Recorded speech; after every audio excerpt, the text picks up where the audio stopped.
Hello and welcome back, everybody, to the BFBS Pro League qualifier number 8. Now, this is the last qualifier, so the final available points to try get into that top 8 to qualify for that grand final are all on the line tonight. And I have two wonderful casters either side of me, the two best voices possible to be bringing you guys the action as we close out and finish off that top 8. Now, how are you both doing today? Guess I'll start. I was waiting for Sal to jump in. Yeah, go for it.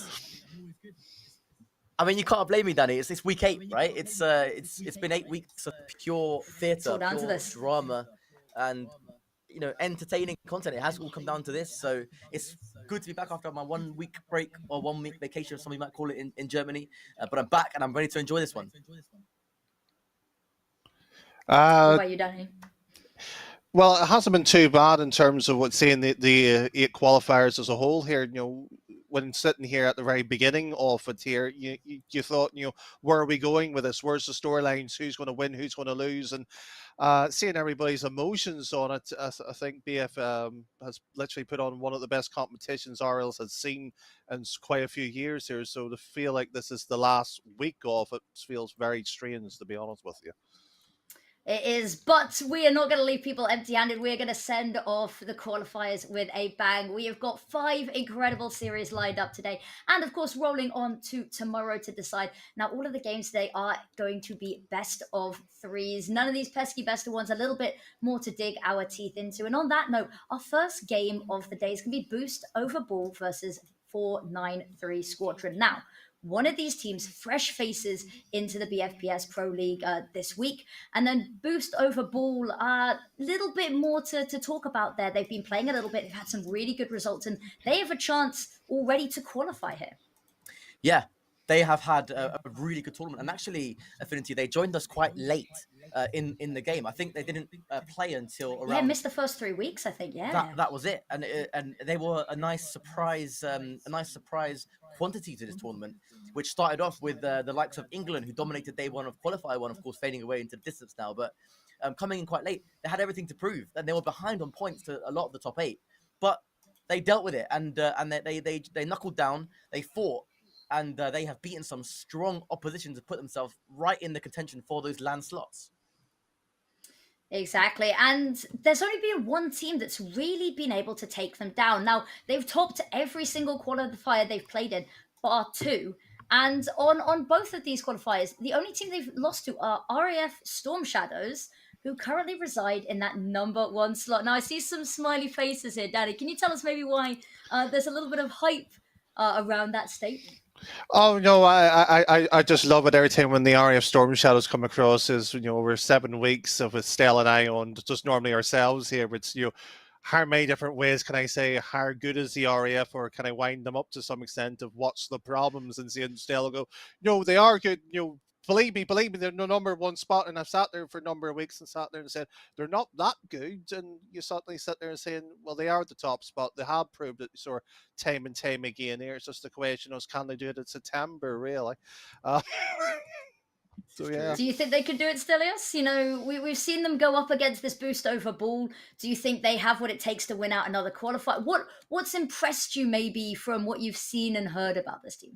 Well, for your own context as well, Affinity, the RAF Storm Shadows are a team that I manage within the Royal Air Force. They are the RAF's top side, so they have a lot to prove and have had a lot of the pressure on them over these last 8 weeks. And of course, with the likes of Cash playing for them as well, they've had a really good run in some of these qualifiers, and they've got to number 1 seed position. Even without Cash, they've had some really good performances. Actually, one of the best games I've seen them play actually was against Boost over Ball. In one of the most thrilling series I think I've ever seen in my life. I think it was in Qualifier 6 Grand Final. And Boost over Ball came out on top that time, but it was some show. As for today, I think they've just got to prove their worth. I mean, they're playing for the right to retain the number 1 seed position, and so if they can get through Qualifier this first stage in good condition, going into the top 8 tomorrow, gives them every chance of retaining that all-important number 1 seed. Boost over Ball will be looking through some serious damage to that gap as well, alongside the likes of Resurgence. I'm sure we'll get onto them at some point today. But a lot to look forward to overall. Yeah, actually, we do have Resurgence. They're going to be our final game of the day versus Boost Over Ball as well. So a grand final for finishing off the first day of these qualifiers. Now, we've said that you guys have watched them play a lot. Is there anything that, that's really excited you about them, perhaps, or anything that you've seen them, versus these other teams that maybe teams could exploit, especially 493 Squadron, a little bit of an unknown entity here? Ooh, that's sort of a difficult one for the sort of squadron roster. We haven't really seen them in terms of coming out in terms of any sort of shape or play here. Where Boost Over the Ball, as we sort of sat there and alluded to, are one of the sort of the favorite lineups when we do sit there. I will disagree to some extent in my own statement to Stale's degree. Boost Over Ball, Resurgence, that sort of type have that ability to even upset some of the teams like the RAF, but it's always that sort of chase and pack, cat versus dog, rock paper versus scissors. But I think Joshi, in terms of one of the players that he has over that roster, mechanically, I would probably sit there and say probably better than any of the RAF teams has. Ooh, big statement. Ooh, I feel like that's a controversial statement. I was going to say there was a little bit. Do you want to go back there, Stelios? Yes, mechanically they are sound. They are a sound team, but you have to be able to get results. And to be fair to them, they have.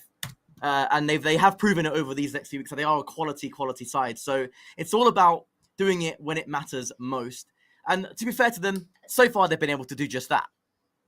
I'm gonna have to jump in here though. We talked about doing it when it matters most, and the game, it looks like it's already underway. The action stops for nobody, so we're gonna send you over to the game and wish you guys the best of luck. Enjoy the series.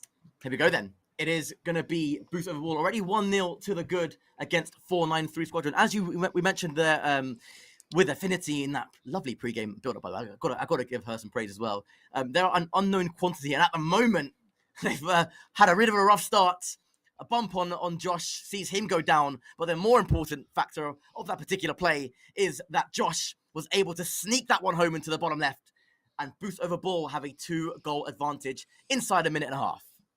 They certainly do as well, and the sort of the 493 Squadron is sort of the baptism of fire really going on to the stream itself for your first ever appearance and playing a roster that is the likes of Boost Over Ball here. Still, at some point here, you just got to sit there and look at it and say, what can they do here? We've seen it so many times here where, to some extent, we've seen a few teams disheartened and some give up, some take it to the challenge itself here. Be interested to see what they do from game one here. All they can do is just give it their best effort, and they're a team that's, I believe, have come in quite late. And judging by their name, 493 Squadron, I wonder if they're potentially a cadet squadron of one of the three services. I wonder where exactly where they're coming from. But it's nice to see that they're here, and that teams, even this late on into qualifier number 8, aren't afraid just to sign up and have a bit of fun. I've seen teams that mathematically cannot qualify, as Zatic puts that one into his own net, and there is life in this 493 Squadron side. But like I was saying, it's nice to see that teams are just joining to have a bit of fun. I've noticed Lossy Phantoms, who again mathematically cannot qualify for the LAN, are still here. They're still giving it a go, and they're still trying to have a bit of fun inside their fantastic esports arena over at RAF Lossymouth.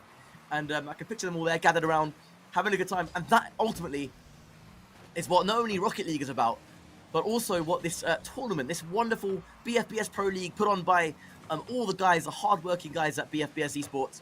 And well, as you can see, it's Zatic kicking us off in style for the first best of threes of this evening. It's 3-1, and I guess you could argue, Danny, that normal service has been resumed.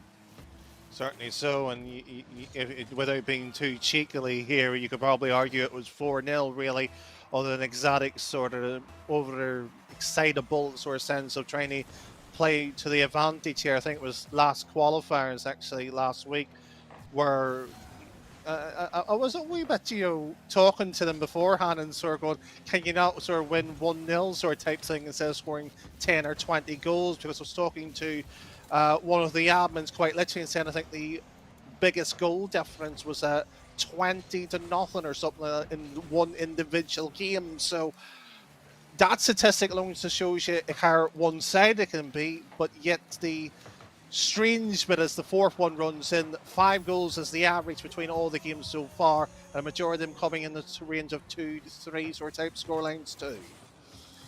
It is 4-1. There is still just under half the game to play.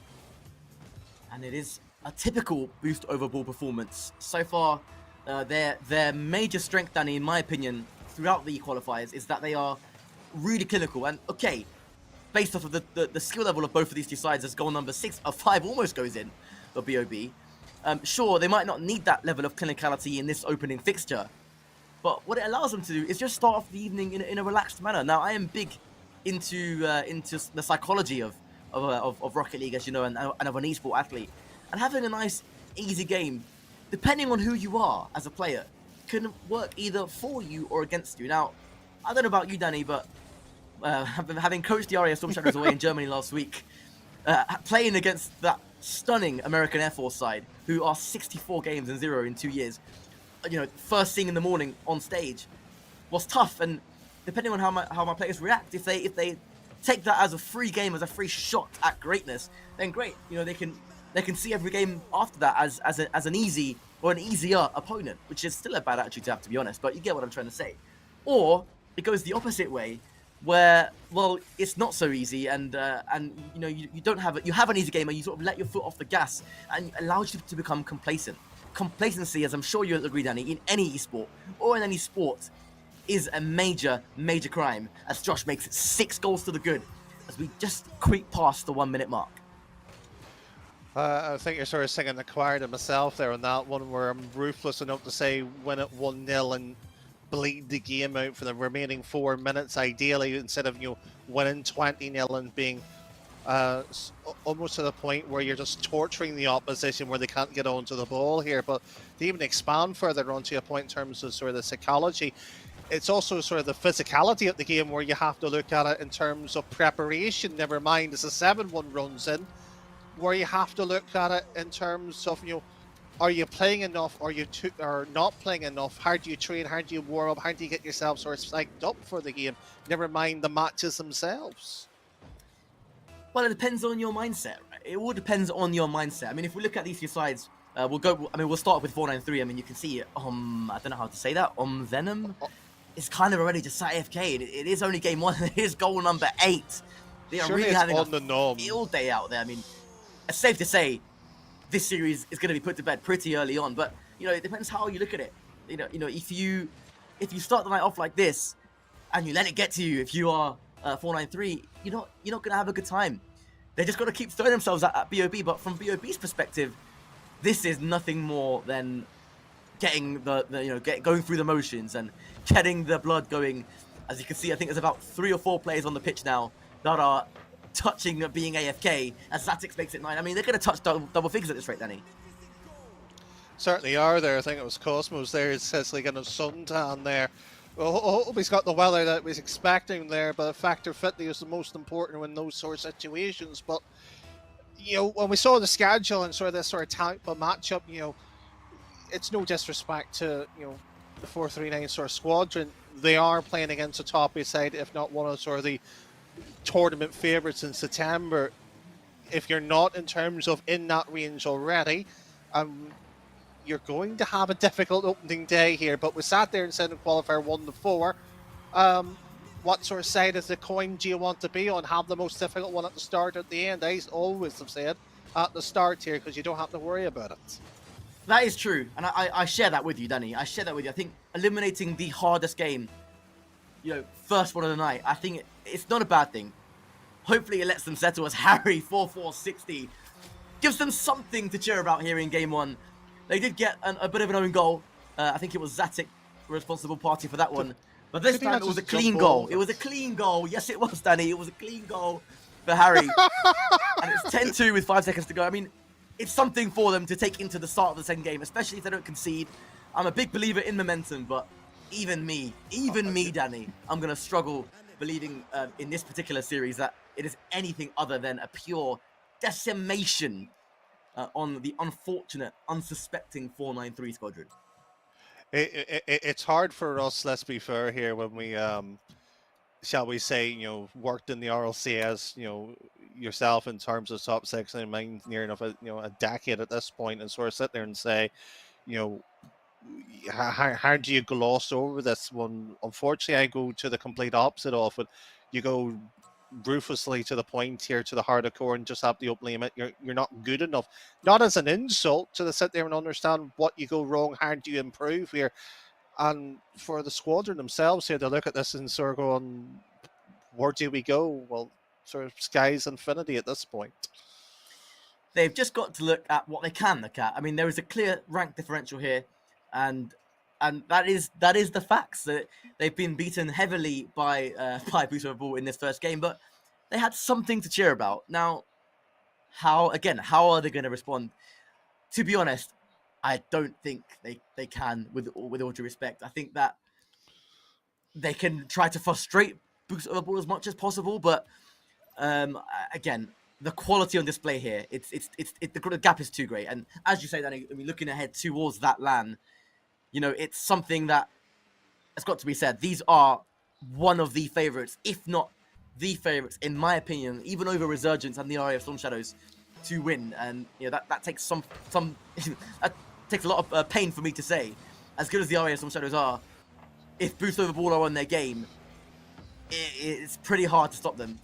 We have, of course, seen, Danny, that incredible series again in Qualifier 6, got to mention it, from both sides, where Boost Overball came out on top of the RAF Storm Shadows. But, I mean, will you agree and say with me that was one of the most entertaining series we've seen?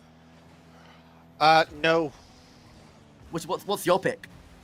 You know, the reason why I disagree with you on that one is because I had my surgery that week and unfortunately couldn't cast it. Oh, you missed it. Yeah, I was sitting there on the hospital bed watching it. How dare Pegasus had to step in. Oh, Danny. I know, I'm deeply annoyed and heartbroken on that one. I have to go in terms of the opposite way here from your point. I have to say the RES versus Omnia in terms of significance, and that was last week's qualifier. Because it was the first time we've seen REF lose in that fashion. Not to put the knife into your heart here for the sake of, you know, comedy or entertainment, but it was the first time that anybody sort of sensed that, you know, the RAF was weakened in the way they were there. That was sense of the belief that the top seed could be ruptured and knocked off here. And at that time in the competition, that's a big statement. And to me, that's more important to outright quality of a final than what probably Qualifier 6 had.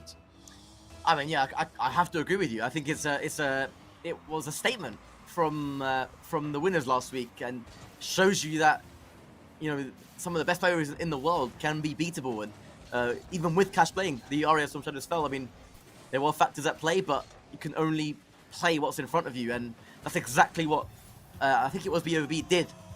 Oh no, sorry, that's exactly what Omnia did last week. And yeah, and they were fully deserving of that win. They played some of the best Rocket League that I've seen in this whole 8 weeks of qualifying, and should they bring that form to the LAN, which I'm sure they will, all teams must take note. And that's the exciting thing about it, Danny. You know, there's 8 teams going to this LAN. All of them have earned their place over these last 8 weeks. They have been relentless, and the beauty of this format is, if you miss 1 week, it can be quite punishing, but the fact that there are so many qualifiers gives you that bit of breathing space, and some teams have had to use it. For example, the RAF Tempest tonight, who are a consistent top 8 finisher, can't play due to work reasons and haven't been able to get their sub on either. Luckily for them, their performance across the last 8 qualifiers, Danny, has meant, realistically tonight, they won't be going up the leaderboard or down it. And that's the beauty of this format, and I've got to credit once more the guys behind the format, which is obviously BFBS, and shout out Jonah, shout out Rob as well, you know, for creating a tournament that is, you know, that takes into consideration the lives of serving personnel. And Tempest tonight will be benefiting from that, watching this, knowing that their spot is safe at the LAN. Certainly so. There, I have to sort of echo to exactly what you sat there and said in terms of, you know, even the fact that none of the spots, mathematically, yes, it's still open, but highly improbable where the RAF Shadows could be knocked out if, you know, an outright win they fail to do so, and then a lot of hemming and hawing in terms of what point does eventually carry over. But, you know, even the fact that the sort of the top 4, you know, last week's qualifier to, you know, where September it was like rock, paper, scissors, as I said, to Affinity at the start of the show. You know, Falcons lost to Omnia, Boost over the ball, lost to the RAF, but the RAS lost to Omnia, and so we're going, if this happens in September here, what are we going to have? But at one point here, the question or the narrative, if you want to set it, was Booster Ball dropped the ball completely. They were not in the show at all here. So for their sake, for this last qualifier, they've got a point to prove here.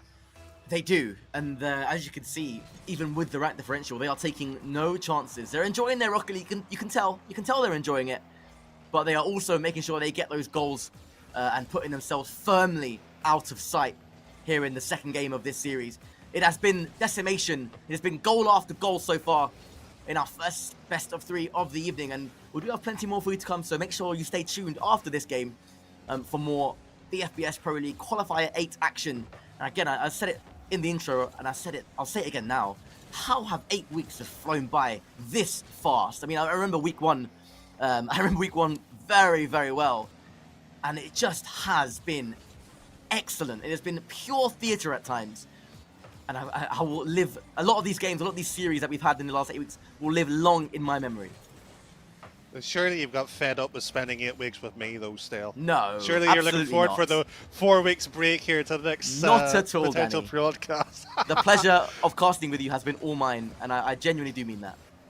Likewise here still, and hopefully everybody at home has been enjoying as I said, the 8 weeks so far here as the gameplay wrapping to the last minute here. But I mean, even in the introduction, we somewhat alluded to in terms of the environments work and that there, the RAF and many of the other competitors here, like of the Power of the Orkers, was that re-up with Germany here, and seeing that the competition like this here was to some extent here good preparations for that as well too. The RAF Shadows had arguably the greatest moment in competition that you can hope to have in that dream.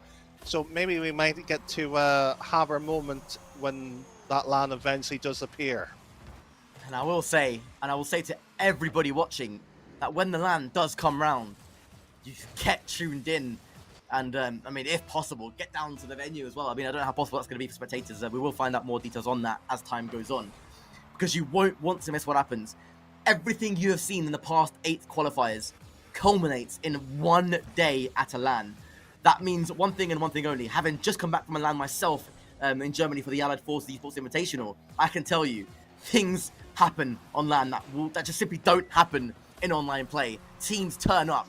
You have the RAF Shadows competing, as a C2 team against SSLs and nearly coming on top. You have derby after derby. You have some of the rivalries we've witnessed here over the past 8 weeks blossoming on the biggest stage of this tournament, of the biggest stage in UK military Rocket League as well. And I promise you now, you won't want to miss as the action unfolds, because there will be drama, there will be theatre, and there will be one inaugural BFBS Pro League champion that I cannot wait to see who it is. Hopefully it's the RAF, but whoever it is will have no doubt earned the right to be there, no doubt earned the right to lift that trophy. And Danny, I'm sure you agree with me, I cannot wait. I feel like we're just missing here tickets live now and down below with the link here to our segment there after that type of it here. But Joe Watt here, the bit that I'm sort of, I don't want to say I'm leaking here, but I would love to sit here when you make a list of predictions here once the bracket comes out and hierarchy where it goes here. But we're getting a wee bit ahead of ourselves here. Qualifier hasn't even finished yet still. No, of course, we are still here in qualifier number 8. There is still work to do for each of our 11 teams, I believe, signed up for this one. And you can tell, like, there is the beauty of this all, as I've mentioned previously on this cast already this evening, is there are still teams trying and hanging in there just for the chance to play against the best of the best in the UK military community. And Bruce Ball, as I'm sure you'll agree after that convincing display, Danny, are going to be one to beat. I mean, on their day, they look virtually unstoppable. And unfortunately for 493, they'll go away with their heads held high, I'm sure, having been beaten by one of the best. Well, certainly so here, but unfortunately for Booster Ball, it's not too early in the day here to sort of take the foot off the gas. They've got tougher competition here, and as we sat there and said at the very early about the series as well, its preparation is the key of it. It's how you manage over the 2 days. That's going to be the interesting bit here. But what's next? That's going to be the interesting bit. And what is coming next to you live on the BFBS Esports platforms, both on YouTube and Twitch, is another best of series. Plenty more to come of those tonight. So wherever you are in the world, watching from home, work, or abroad somewhere nice and sunny. I'm looking out my window now. It is definitely not sunny here. But wherever you are, I hope you're enjoying the show so far. So stay tuned, and we'll be back after a very, very short break with some more Stelios, Danny Boy, and of course, the wonderful Affinity. See you all soon.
Introducing BFBS Pro League, the only tri-service esports league for the Armed Forces. Featuring Rocket League. The league is open to the whole Armed Forces community, including their families, civilian staff and cadets. Compete against players of all abilities and play to win a share of the £15,000 prize pool. Sign up now to BFBS Pro League. See you in the arena.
Gamers, get ready. Introducing BFBS Pro League, the only tri-service esports league for the Armed Forces. Featuring Rocket League. Compete against players of all abilities and play to win a share of the £15,000 prize pool. BFBS Pro League includes incredible prizes for the top 100 players, best goals and the MVP, as well as giveaways of the latest consoles, gaming equipment and your chance to bag first place with a prize of £4,000 at our grand finale. Whether you're a casual player or a seasoned pro, the league is open to the whole Armed Forces community, including their families, civilian staff and cadets. BFBS Pro League qualifiers kicks off in June. If you can play, you can compete. This is esports for everyone, everywhere. This is esports for the Armed Forces. Sign up now to BFBS Pro League. See you in the arena.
I'm Dan Penter. My name is Mark Langton. I'm Peter. My name is Staff Sergeant Richie Reese.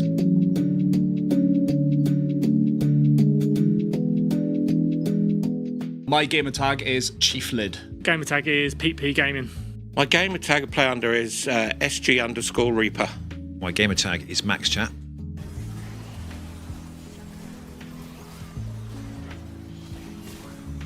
I think the thing I'm looking forward to most as part of the UVG is actually meeting new people. There's a lot of veterans out there who haven't been connected to gaming. Meeting fellow veterans and playing with fellow veterans, that's Welcome back, everybody, and what a spicy game to kick off day number 1 of this final qualifiers boost over ball. That momentum has kept up strong this entire season. It's good to see. We talked a little bit about how everything can be a little bit different on land, but if they put up a performance like that, the sky is the limit. But next up, our next game, sure to be maybe a little bit closer on this one, Sparrowhawks versus Omnia. Now, these are two teams that we've seen a lot throughout the season. Now, one of them has already confirmed their place. Sparrowhawks, however, just on that brink. A couple of points today could be the certainness that they need for that playoffs, of course, later in the year in September. Now, I'll pose it to you first, Danny. Which of these teams do you think maybe a little bit of an upper hand here, a little bit of an edge? I think Omnia, to be fair to them, it's not for the easy and cheap answer in terms of that. Of course, I suppose you want to say the defending champions from last week's qualifier. Strong performance here. The bit that's, I suppose, the interesting of it is how that roster has developed over the 7 qualifiers. You know, when seasons won, then Minty in and out, and you suddenly how they eventually ended up to what will be the roster that we'll be seeing this evening. The ones that played in the final, it's somewhat sort of, they were already strong, becoming to the I don't want to use an anime saying, but let's say the Saiyans of this sort of world here. They want to dominate. I'm here for an anime reference or two. Now I'll flip onto the other side. You know, continuing on the anime references, we've got to one side of me Light, we've got one side L. Let's give the little bit of a flip here. Stelios, what do you think on Sparrowhawks? What do they need to do? Is there maybe an underdog story here in the makings, or do you agree very much here with Danny?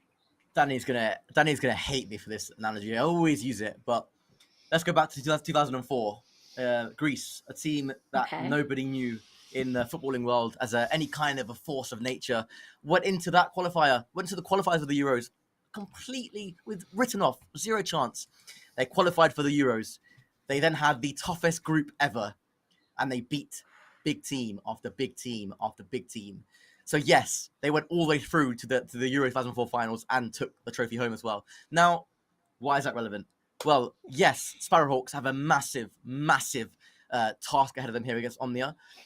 But it's Rocket League. It's 3 versus 3. It's 3 humans versus 3 humans. There's no reason why they can't be on top of their game tonight. And there's no reason why on the opposite side of the pitch, Omnia might just be having an off day. It could be as simple as that. What are the chances of that happening, though, Affinity? Okay, it's unlikely, of course, and it's going to be tough for Sparrowhawks. But what they need to do, I think, is be stubborn. They've got to be stubborn. They don't need to concede early on. That seems to be a really big habit for underdogs to do against sides that are better than them. They concede early and the plan goes out the window. If you can at least frustrate your opponents for even more than, a minute, it gives you every chance to sneak a goal. And if you can sneak that goal, anything is possible. Exactly. And a lot of these teams that they come in so certain of themselves, hubris can be their downfall, get a little bit overconfident. We saw in the last game, boost over ball, had nobody really playing defense half at all. They're all up front. And it's moments like that, those little weaknesses that if you've got a team that's got some of that backing, some of that history, like Sparrowhawks does, may potentially be able to exploit the weaknesses. Now, it is, as you said, it's a matter of whether it happens, but it's a win or you learn situation, isn't it? Because I think this final couple of weeks, you guys have seen them progress throughout, all of these qualifiers. And we have seen the likes of both of these teams show this improvement and progress. So hopefully, even if they don't win here, they will still qualify for that top 8. And we'll see whether, even if they don't win today, they can build something going forward to take into September in those finals. But I have yapped enough. I think it's time that we leave this game with you guys. Take it away. So then, Danny, one last go with a Omnia win, but I am going to say that they are going to take at least a game. I think they're going to take Sparrowhawks lightly, in my opinion. Well, yeah, I'm surprised you could even give them a game, to be honest with you, still. Just for the badness here, who did they play in the final, Omnia? They played the Royal Air Force Storm Shadows, Danny. And what was the scoreline? I think it was a sweep. It was. And they played superbly. So the 7th place team here is going to get a game here of the defending champions. Yeah, I mean, I mentioned some of the variables that were at play. Yeah, no, fair enough, I hear it. What I do like about Omnia is they've had a couple of roster changes throughout the qualifier, but regardless, they've always been able to stabilize and have a stable performance, which has been enough for them to win qualifier after qualifier, or at least one qualifier anyway. So for them, it's just more of the same, and you can see Sparrowhawks immediately turtling up on their goal line, and they might just reach that minute point, Danny, without conceding, and beginning the frustration angle I was on about. And maybe they heard me talking, who knows? Well, they may have here. I will sit here and say that the most surprising thing of it is, and it's an outright compliment as well too, is funny enough, it's EO4 to score here. Man plays in a community level RSC, usually where the grassroots before it becomes professional level. It's actually went down in tiers of late. But somehow he's facing off 1900 2K players and always rise to the occasion. Actually, one of the biggest surprises for myself here. So he's the dark horse of the competition. Dark horse of the competition. I like that. And I really like that shot as well from Hammer Saints. What an acute angle that was. And he found the bottom corner. It was an awkward bounce for Tokyo Tears to defend. Where's my super? Had to get something on it. And he did. He done enough to save, but sadly, Hammer Saints, too clinical from close range, finds the bottom right, and the defense of Sparrowhawks eventually broken, eventually abused, and now it's game 1 in full control for Omnia, but they come straight back, and it took a really good save from Minty to keep that one out, and the instant response denied, and Omnia remain in control.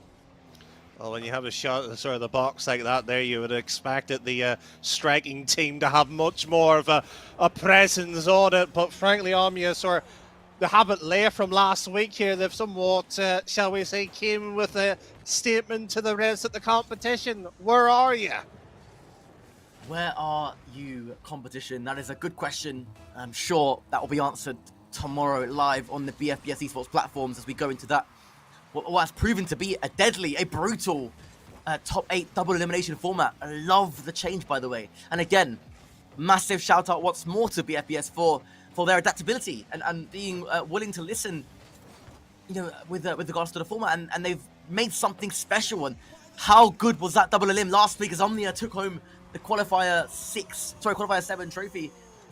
It made for such good action, but sadly for Sparrowhawks, they just seem like they can't escape out of their own penalty area at the moment. And if that continues, we are gonna see a similar result to the first series of the season, which isn't necessarily a bad thing, as a large amount of goals is always entertaining. But do Sparrowhawks have anything left in the tank? That's a horrible back pass. And for a second there, Hammer Saints thought he was gonna put it into his own net. Instead, he goes up the other end, receives the pass from Minty, and it's 5-0 defense to attack in under 5 seconds. And that just shows you the efficiency of it. I mean, even at sort of the professional level, I would sit there and say 5 seconds may be too long, but it's sort of that sense of what you can build and recycle from it. But the touch back on to it still in terms of the introduction to the series itself here, the expression of what you were sitting there saying about Greece of 2004 here. That's where the sort of the Sparrowhawks, I suppose, would be in that analogy of it. But I don't think that will be that sort of type of day that they're going to be having here. They haven't shown that tenacity that probably likes of the Tempest do hold in terms of able to knock out a top 4 team. Yeah, and sometimes Sparrowhawks can do it. We've seen the Sparrowhawks play exceptionally well against some top opposition, against the likes of Omnia in the past, I believe, as well. That's a lovely effort from Minty again, finding the near post as we creep over halfway of the first game. But like I say, they've shown in the past they can be a real threat, Sparrowhawks, but they just haven't been able to find any kind of momentum here early on. They did get past the first minute without conceding, but it meant nothing. Eventually, they found a way through, and since then, the heavens have opened. And I've been chatting to Fezzi, well, briefly in the pre-match lobby, and let's just say he is very relaxed about this evening and is out to enjoy his Rocket League, which again, I love. I love that even late on in the qualifiers, Rocket League is still being enjoyed, whether it's with a couple of cans of drink nearby as well. Even better, it relaxes the mind. I mean, who doesn't play well when they're more relaxed? Well, I'm the opposite of it. I play better when annoyed, actually. That's no surprise how the way they're doing the commentary. Let's be fair, here's Minty, a bit of a disrespect onto it, but I think Sparrowhawks and probably maybe the Shadows guilty of coming into this qualifier thinking it's sewed up. Maybe with how the groups may eventually pan out here, they should qualify as third place in the group, but you know, we've seen a couple of the sort of the top 8 teams guilty of slipping out of the groups outright. Ooh. We have. It has been a bit of a battle at the lower end of the top 8, by the way. It's been very, very close across the last 8 weeks, but it has stabilized, Danny. I must say, in the last week, especially, the top 8 has seemed to stabilize. Now, does it mean much? Because even within the top 8, there are still places up for grabs.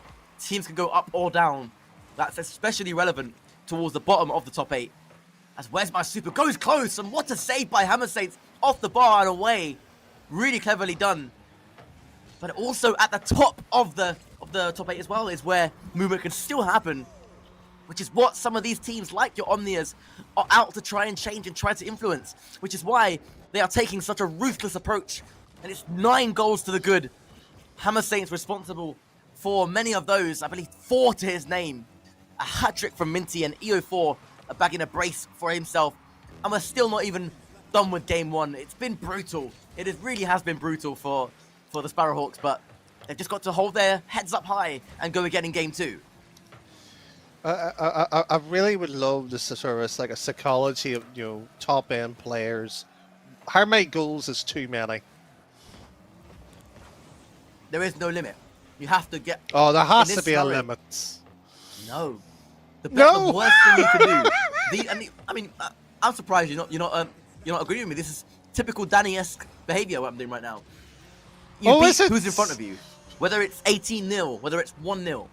You can't. It's almost disrespectful to not score. Oh, no.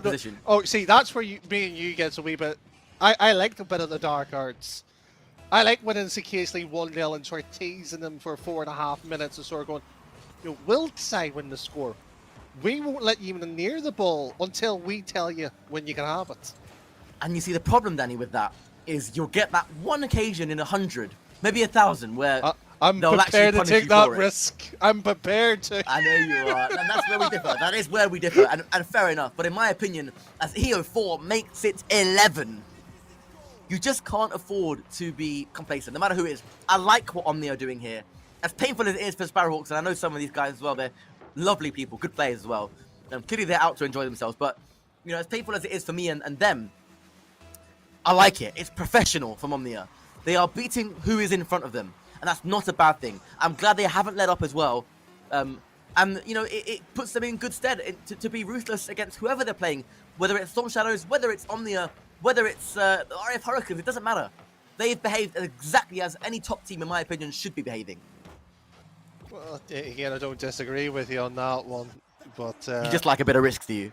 It's not a bit of risk of it. If I can beat a team psychologically before even a ball's touch, it's even better. You know, it's sort of that sort of sense of, you know, the competition sort of going, and this is where, you know, let's take it into the professional sort of scene off it just for a brief second. You know, when you're thinking of KC or even like some Vitality, whether, you know, it's Vitaber or Monkey Moon or Zayn, you know, they have that sense of the presence onto the pitch here, sort of going, we have to battle for everything. They're not going to give us anything before even the ball has even been touched. Yeah.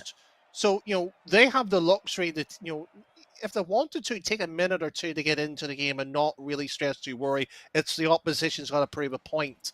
That's just what Omnia has given themselves after winning from last week. They can go into any sort of match this, well, at least in terms of day one, and sort of go, we don't have to do anything. It's to them to sort the score against us. And that's a powerful enough effect onto the pitch here. Now, don't get me wrong. When you go win 11-0 in any of the games, it hammers that point even harder. But I just love the idea of holding the ball on the line and tapping it in and sort of going, that's 1-0. Are you done now? You enjoy a bit of risk, as does Hammer Saints, who risked it all there, going forward early on, and they've already put a GG's in the kick. That is brave. That is Danny Boy, Dark Arts level behavior right there. Where's my super? Couldn't tip that one wide. And to elaborate on your point, Danny, totally agree. I've had the pleasure and privilege of coaching against Command Core and Vitality. And in both those occasions, I prepped my team to be mentality monsters and utilize the underdog psychology, which plays into all kinds of things regarding motivation and pressure that I won't get into. But you're right, it's a legitimate thing, and it's a legitimate psychological technique that you can harness if you know how. Yeah. And I won't lie, if I am going to sing my own, if I am going to play my own trumpet for a moment, you know, we did well against them with that mentality. So if they had somebody to tell them these things, and then it could be a very different story here for the Sparrowhawks. But as it is, Danny, they are just, you can tell, they're playing very relaxed Sparrowhawks, and they're enjoying their Rocket League, which, again, I don't mind. But for Omnia, they're doing what, like I said already, any good team should be doing, which is being ruthless to the bone, and they are not giving Sparrowhawks anything for free, which is more than can be said for Boost Overball, who gave away a couple of silly goals. But I'm sure they won't care now, of course, over in the first series this evening. Oh, they played absolutely poor then. Shocking from Boost Overball. Yeah, it's one of the worst absolutely performances ever. It's not good enough. But you know, as sort of the competition side of it, even that scenario, I think, correct me if I'm wrong, was a 3-1 loss for yourself though. In that sort of Kaish Pluvo, was it Grammar the third? Yes, yeah, it was. But again, it's sort of that strange bit of it where you have to look at the quantities and the qualities of the players as well too. You know, Pluvo's up and coming new and moving at Kai's that we've sat and talked about world's quality, and Grammar only had like one top 16 position beforehand. So it's getting used to the environment. How do you find comfortable in, you know, taking inspiration from either other sources or whether you have been there before? That's the interesting bit of how do you prepare for it. And you know, when you have somebody like yourself as a coach and can sit there and go, lads, hold on a second here, this is what you've done here, take a second to breathe and appreciate what you've done and how you've got here. It's, you know, that sort of how do you sort of shape your team and ready to be mentally prepared. So really at this point is there any team you're willing to coach for outside the RAF for this land? Well, I will announce that my team for LCQ is, of course, Cash, Pluvo, and Ethan. So, you know, I'm looking forward to that. LCQ in 9 or 8 days' time, I believe, for the European region. And, yeah, that is where I'm at. So if it's not RAF Storm Shadows, and if it's not Tokyo Tigers, I don't want to know. That is a lovely effort though, from Minty. Super effort. Collecting the pass from EO4 across the pitch. Up, lightning quick, and where's my super? There at the near post, couldn't get anything on it. And again, Omnia, maybe not quite as dominant as game one, maybe not 11-0, but it is, nonetheless, pretty much going to be a whitewash. That much is all but confirmed now, as Hammer Saints looks to add more pressure, more pain, more misery on the Sparrowhawks there, but this time, they get the ball away. It will hit the backboard. EO4 will flick though, and it comes straight back. And as you see, ladies and gentlemen, they just can't escape the pressure. They just can't get any kind of momentum. Whenever they go forward, it just comes straight back. And sometimes the opposition can be that good that it is truly out of your power. And that's the cruelty of the game. Or sometimes maybe a blessing in disguise, really. But again, that's just what the purpose of playing the game out and seeing how it does. Sort of the action responses are here. It's sometimes not good enough to sit there and say, oh yeah, we'll smash them, or no, we'll get absolutely hammered. It's what in difference, or the conversation really is sort of going to say a difference between losing 10-0 and 4-0. I think the answer really is no, but if you find comfort in it, fair enough. Good for you. Personally, I think a loss is still a loss, though. Yeah, a loss is still a loss, but sometimes the manner of the defeat can also be a positive for some teams. Like I use that heavily in my mental coaching for even at the professional level. I know you don't agree with it, Danny, but sometimes the way you lose can be a motivating factor. I didn't sit there and say I would disagree with you. I've used it before myself. It's it all useful. depends on the team. It all depends on the team that you've got. It does, and you are completely correct. Each player is an individual. And Oh, you're come right. on, argue with me, Stale here. No. It looks like we may have an FF or a leave, at least, because there is one player, Tokyo Tears, who has departed. Oh no, he's back. He's back. Sorry, it was Where's My Super? Sorry, and he is back now. So we are back to 3 versus 3. And yeah, they are looking to find a goal, and it is off the crossbar, and it was so close to getting some kind of solace for the Sparrowhawks, but it's not to be. And at the other end, would you believe it, Danny? It had to be him. Where's My Super? Double tapping it home into his own net, sadly. Joe, there's some people really cruel in production when they're celebrating hype up an own goal. You cruel man, Stale. Cruel man. It was a good finish. Unfortunately, it was just in the wrong I place. could have placed it better. Wow, I'm sure you could have. It was he had to come across. He had to come across. He had to try and get something on the ball. Better. It doesn't matter. If you're going to score it well. I thought he did just that. It was a great finish. No, he didn't. I mean, all right. Well, let's ask Affinity when she gets back on here. All right, Affinity, you have one question come to you. Was that a good finish in the back of his own net or not? I think it was. Danny disagrees. I'm going for it. Okay, that was a good finish. I mean, there's no debate about that one. That was top left. Pick the ball up with your hands, and I don't think you're putting that in a better place. You haven't seen me play. Oh, no, you have. You're a good player, Danny. We could play. You're a good player. Yeah, why don't we give Omni a go here? I reckon we sign up. Oh, but you're not connected to the military, which is, of course, the #1. Oh, but we could do a show match, surely. Rob, are you listening? BFBS, come on here, Rob. Let's get a show match on. Land show match between... Oh, there's a lovely goal from Tokyo Tears. They get the Brazil in the end. And, I mean, if there was a time not to score... That would have been a... Yeah, because it found its way into the top left. And yeah, it was a beautiful effort. But they've just put themselves in a Brazil scenario. Now, do they score an own goal? Or do they try and get one more to remove that, to not give Omni the satisfaction? Up goes Hammer Saints, flicks it high. Up goes Tokyo Tears. It's a good first touch. Redirects by Where's My Super? It's going to hit the floor. And it is pure decimation by Omnia as they march on to the LAN. Well, march may not be the right word. I would say sprint here, the way they've been going. But, Joe, well, a performance nonetheless here that sort of sat there reminiscent of last qualifier.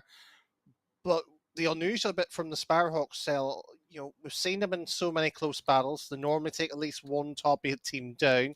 Surprised to some extent, Omnia hasn't been in that sort of firing line. The question really is who they're going to get next. It remains to be seen who the opposition will be next for Omnia, but as for this evening's action, Danny, it is only getting underway. We'll have some kind of update for you, I hope, regarding how the rest of the groups are doing. I can see that, for example, the RAF Storm Shadows are 2 wins from 2, with Omnia obviously will be also 2 wins from 2. Resurgence over in Group B as well, Danny, 2 wins from 2 as well. Strong start for them, joined also by a boost over Ball.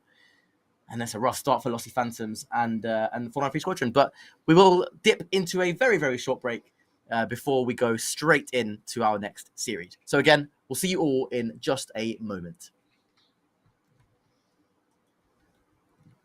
What I'm looking forward to do. So just staying part of a community. So when I was in the RAF, I was part of the RAF Esports. So we did a few meetups during that. I'm looking forward to keeping that going with the veterans and expanding it, talking to the other services, which I didn't really do too much of. We've started with a core of about 60 people that some of us knew, and as it grows every week, new people turn up, and I love meeting new people and getting to know them and gaming with them. The thing with veterans is we understand each other. I'm looking forward to being part of UVG because for me, as a still serving in the British Army at the moment, is that setting that stepping stone for individuals who do eventually leave the services, and looking forward to what UVG can offer them as a gamer, if they are a gamer, or even if they're not a gamer. It's just the community that is offered to them from UVG, where, you know, as a serving soldier who, you know, taking that transition into civilian street is quite hard. So for them, having that community where you've got ex-servicemen, ex-service women, for them, they can then look at those communities, and it'll be hopefully make that transition easier for them. I think the biggest thing that UVG will do for veterans gaming community is to connect veterans through gaming. Speaking with other veterans, that's the main thing veterans need to speak. We have a very thing that I am the big man and I can handle it, but we speak to each other. That's going to help our mental health. See, I think UVG can offer a lot for veteran gamers. But it's going to bring a lot of people who haven't really got that online social aspect. Through a lot of mental health stuff I've been through and done, and I think that's going to be a massive thing for a lot of people who don't have no one to talk to. It's not just all about bringing gamers together, it's the events that can go on. They can bring a lot of the veteran community together, which gives them opportunity not just to sit in their homes, they can come out, meet each other, you know, put a face to a name. Finding this group of people who can understand what they've gone through, understand how they talk, is going to be a massive thing. For anyone wanting to get involved in UVG, you can find us on Discord, UK Veterans GG, and if you look on any other social media, we're there on UK Veterans GG, be that TikTok or Instagram, Facebook, Twitter, you name it, we're there, and our links to Discord are in all those channels as well.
BFBS Forces News join KFOR patrols in the north of Kosovo. We're here to create a safe and secure environment for the people in Kosovo and the people of Kosovo. Our job, fly and fight from the home base, and we've got to be able to do that in whatever conditions. This training is mutually beneficial to both sides. For the riflemen themselves, it's about getting that valuable training in the desert. At the heart of Lympstone Parade Square, the King's Squad, and there could be no more special guest of honour than His Majesty the King. And whilst I'm not moving the controls at all, I can certainly learn from what I'm seeing as to how a manoeuvre should be flown.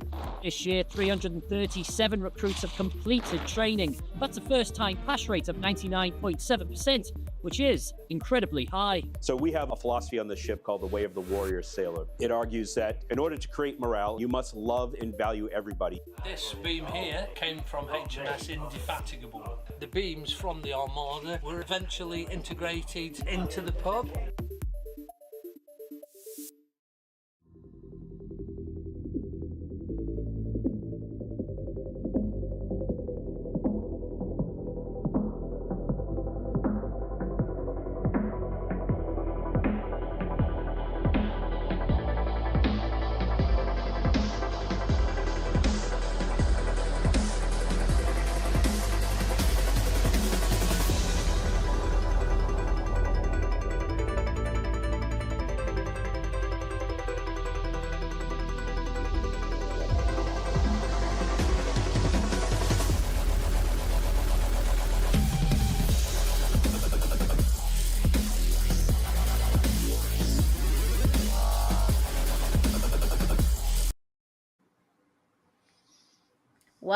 Welcome back one and all. We are nearing the halfway point of night number 1 of 2 of the final qualifiers for the BFBS Pro League later in the year in September. everything rests on the line here. Now, we've just seen Omnia play. They've already guaranteed themselves that space, but racking up the points, racking up the seeding as well. And the team that they are up against, they're fairly fresh. They've only played in one of the qualifiers so far, and that was, I believe, qualifier number 6. But it's UVG Girls Club versus Omnia. Now, it does seem like it's a bit of a David versus Goliath once again, potentially. But maybe from the last game, was there anything that you saw, either of you, that Omnia, and maybe slight, ever so small weakness you could criticize the UVG Girls Club could maybe exploit, or was it ironclad? Good question, Affinity. And I'll say, I have seen something, Danny, and you may or may not disagree, but Omnia seem to have a thing of getting sucked into a battle of the keys sometimes, if you know what I'm trying to say. I mean, if I was playing in this matchup and the skill differential is what it is, I'd be trying to get into somebody's head after all. But other than that, I don't, Affinity, unfortunately, think there's going to be anything that's going to save UVG here. It is going to be a landslide result, unless there is a minor miracle. Do they have enough quality, Danny? Maybe with Migra on the pitch they did when they played that early qualifier, all those weeks ago now. But with this roster, they're good. They are good, and they do try. But I just don't think there's enough there to cause a major upset. It's not often you get that reaction from me, but you know, if you're going to sit there and say the battle of the keys here, when Saika was on here, he knows that I love to refer to the dark arts of it. It's not like a Harry Potter special here, but they are like the Professor Snape here. They know what they're doing. They do it well, and they ask UVG to sit there and respond of similar kind or not. Are you sort of, boy, you dare to use my spell against me? Come on. Oh, I'm quite excited for this then, but I think we talked a little bit. Omni seems very fired up, don't they? Now, we of course couldn't see the chat, but I heard that maybe got a little bit spicy, a little bit competitive there. Do you think UVG Girls Club, they're going to feed into that, or do you think they're rise above? Nope, we won't let you get in our heads. I think they will. I think they'll rise above it. I think if Omnia do try and go for that route, I believe, if I was UVG anyway, that the challenge is already big enough as it is, right? There's no point getting sucked into it when the task is already that hard, because it's only going to make things worse if you start falling behind. So I think there's enough composure and enough class and enough professionalism in that UVG side, of course, representing Unified Veterans Gamers as well. Massive shout out to them for all the fantastic work they do. For all the veterans leaving the services and keeping their gaming connections alive. So I think there's enough nous and enough cleverness in there to not rise to anything like that. Which, again, also might work in their favour. It may frustrate the other team if they're trying to get into that, but they just can't. True. When you're trying to get under your opponent's skin and they don't rise to it, can be quite frustrating. But it's all of these small things that we're going to need to see. Potentially, as we've said, it looks like a little bit of a one-sided affair here. But if we want to see them try close that gap a little bit, bring it a little bit closer, and give this Herculean task at least a little bit of a look here, it's going to be all of these small little minor things coming in. But what I'm going to do is I'm going to hand this over to you two wonderful casters, and we will catch you on the other side. Predictions then, Danny. I am going to say, what am I going to say to Neil Sweep? However, I do want to see UVG give it their absolute all. That is the minimum ask from me. I feel like it's one of those days here where what's the aggregate going to be would be the better question. Well, it's going to be 2-0. No disrespect to UVG here, but the reason why I'm saying that is you saw Omnia there against the top 8 side. UVG are trying to compend into that set. So either they play exceptionally well here to make a threat into the top 8, or we may see similar, shall we say, brewing in the cauldron there. Yeah, and certainly the start of the play so far mimics the likes of the last couple of series that we've seen. An EO4 super finish into that top right-hand side corner. And it's the dream start, and it's a nerve settler if there was any nerves here for Omnia. Of course, carrying the weight of Qualifier 7 champions. They will be delighted with that start, and they continue to impress. They continue to be a force to be reckoned with. Will they be taken down? Who will be the team to do it? Will it be the Falcons? Will it be the Sparrowhawks in the land? Will it be the RAF Shadows or the Storm Shadows or even the Tempests? So much excitement, Danny. And I'll be honest, we've had some pretty major events on the UK Armed Forces Rocket League calendar. But this BFBS Pro League LAN is going to be electric from the get-go. And I, for one, cannot wait to be there live, in the flesh, witnessing it. Oh, it's going to be some spectacular feat there in the beat for... I'm an old softie when it comes to the dribbles in this game. That was just smooth. I'm sorry, I just have to admire that one from Minty. But, yeah, there's not much to sit there and say on it here. But, you know, it feels strange there because...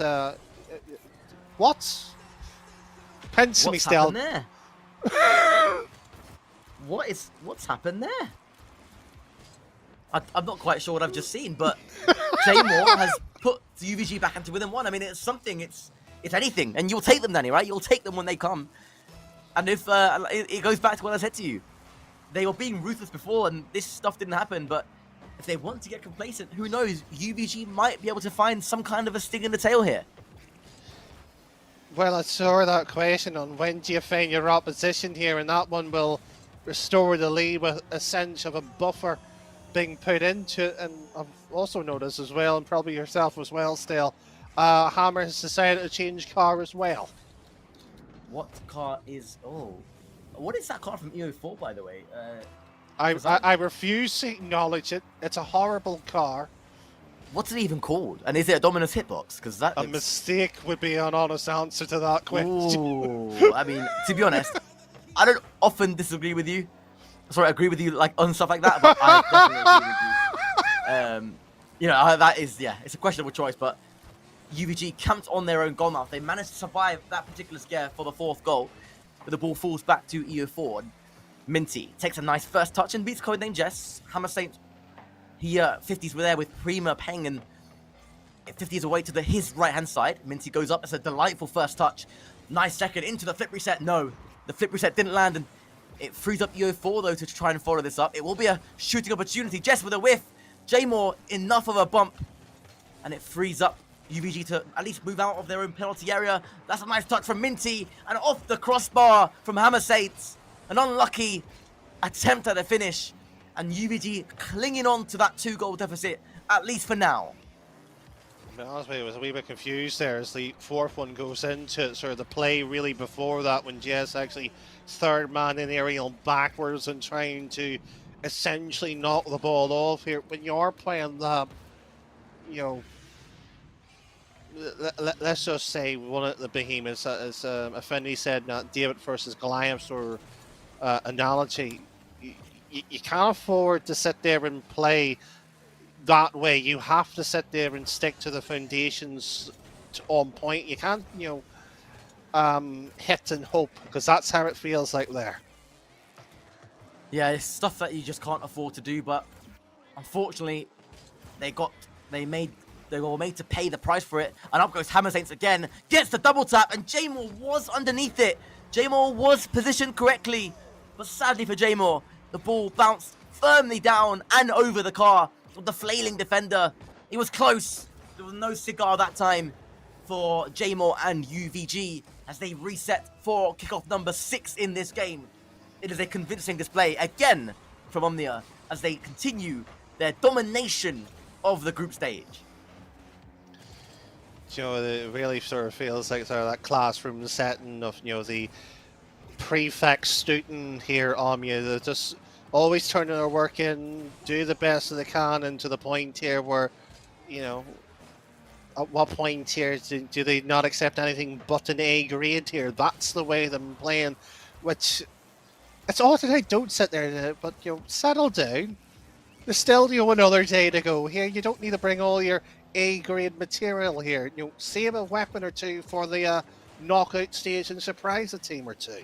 A question for you then, Danny. Do you think at this stage of the qualification, as Minty with a beautiful effort into the top right, that is stylish, that is smooth, and that is clinical, but do you think at this stage in the competition, I mean, we're in qualifier number 8 now, that a lot of these teams are still hiding any surprises for anyone else? Are they keeping anything under their sleeves at this point, or have they shown absolutely everything? Have they shown all their cards through these last 8 weeks to make sure that they get to the LAN in the best possible season that they can imagine?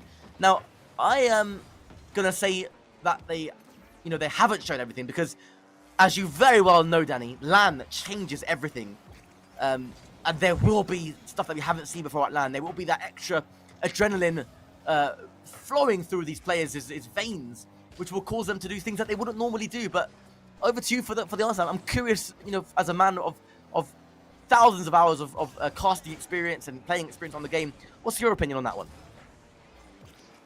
It feels like we've entered to the podcast hour of the BFBS show, but yeah, to sit there and say, anything but that, the question I always look at is sort of how good, and I think we said this actually about 3-4 weeks ago, how good's the support around you?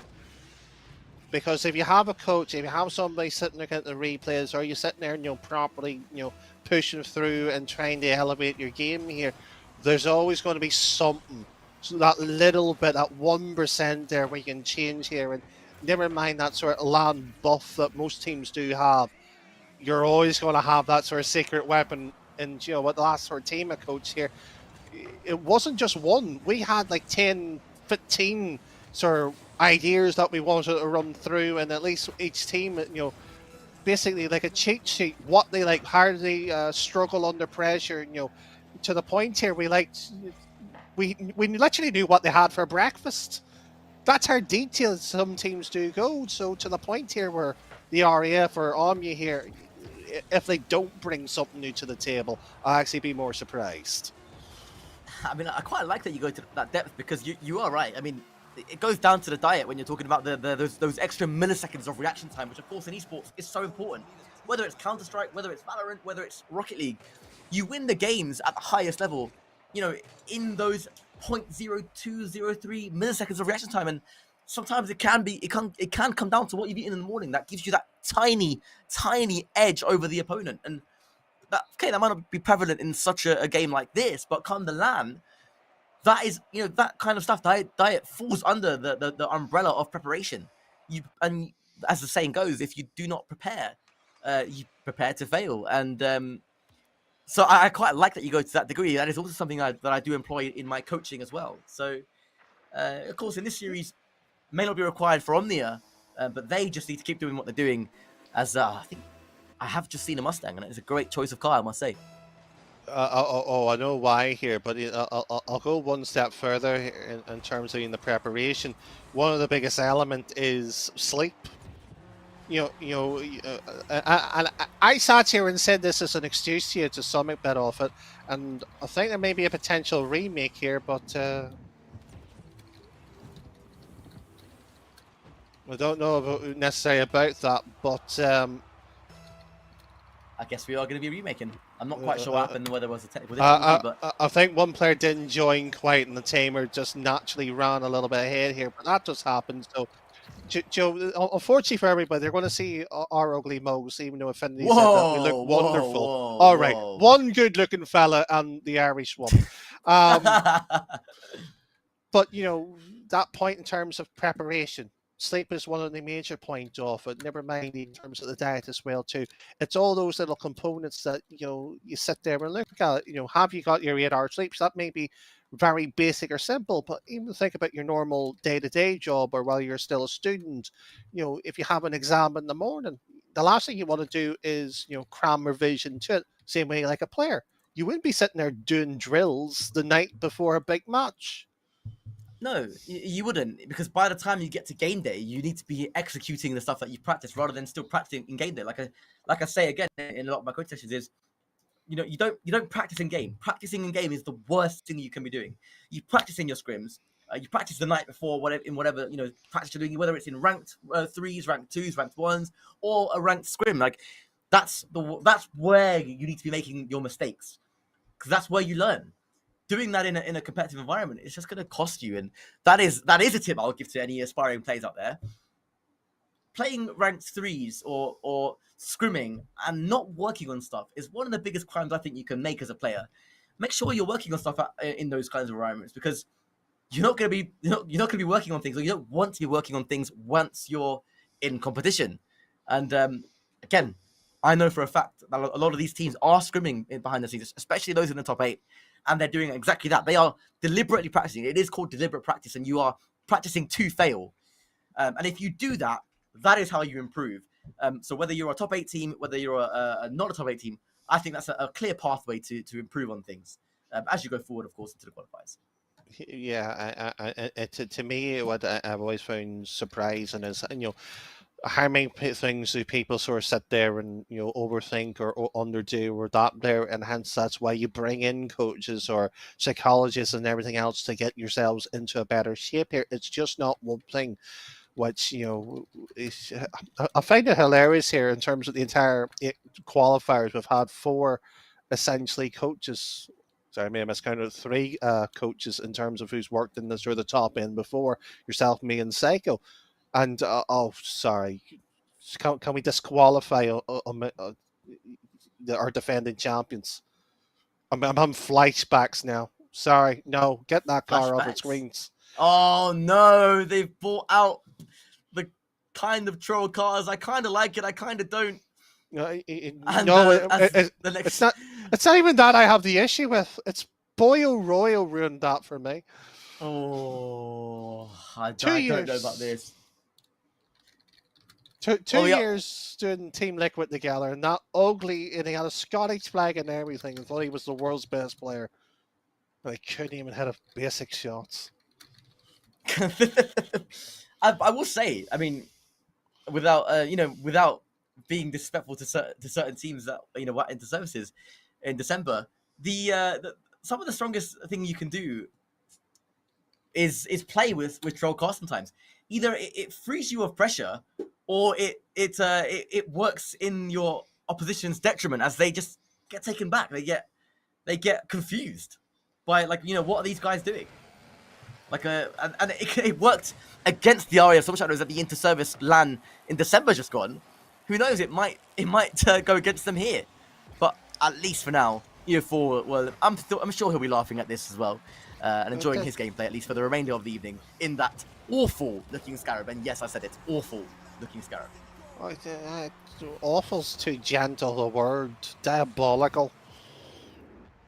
It's not often you get a noise out of me like that, but yeah. Yeah, I mean, I'm getting from somebody in game, Tuck saying that the Scarab is not awful, but I can't lie, it is. There's only one man that I've ever seen play good in the Scarab, and his name was G-Wood. Sorry, I'll stop you there. One of the greats of the game, Danny. Oh, hang on a second. Hang on a second. Was that a Psycho? Or was that a skim? That is a disgusting skim from Hammer Saints. At last, we have a world-class goal to cast with. What was that, Danny? It's come out of nowhere. It's not a world-class goal. That is a stunning It's effort. a wide-open net. Yes, but he still had to find the angle, though. Joe, it's like saying to Stephen Henry on a snooker table, I bet you can't pop that ball in. Ridiculous. That is fantastic snooker again, this time from EO4. Finding Hammer Saints off the backboard and down, and that is genuinely a harder goal than it looks. That is a quality read. When you're underneath the ball like that, it can be so hard to read it, but he matched the flight of the ball. It went all the way up onto the backboard and bounced down. And again, the bounce, if you're observant enough, wasn't a totally predictable or flat bounce. But he read it nonetheless, and Hammer Saints and Omnia continue their sprint towards top 8 tomorrow, and they've been excellent. And it's all about the UVG now, and if they can find something to give them confidence going into to give them something to go into the next game with. I mean, they're already 1-0 down, so I just realized they won't beat the same game if they can't claw this one back. But it is, as we expected, Danny, at the start of this series, it is utter, a decapitation of this UVG side, who, to be fair to them, as it stands, have kept things closer than any other series tonight. And that is a statement in itself. I do love here in terms of the one-word response of how do you describe a series. You're the villain on that front and not me for this week's broadcast, so thank you, Snell. You're welcome. Yes, it makes a difference. Usually I'm the pantomime villain. But, 3-0, 4-0, 5-0 or 10-0, I sat there and said it earlier, it doesn't really matter. It's still a loss, and I'm not the type to butter it up here, but I wish I was an admin here just to give UGG a win here. That Scarp has ruined my day. Oh wow, Daddy, doesn't take much to ruin your day, does it? But up goes Minty, down goes the ball, and it finds the back of the net. It's Minty again, and they really are enjoying themselves now. It's you can see that from Jay Moore's perspective. He just sees Minty and Amasate flying through the air, side by side, almost like they're at an air show. Something that may have been seen at the Royal International Air Tattoo just gone by a couple of days ago. And what a finish in the end. And some will say Kiba could have done better, but sometimes just put your hands up and say that is a super finish.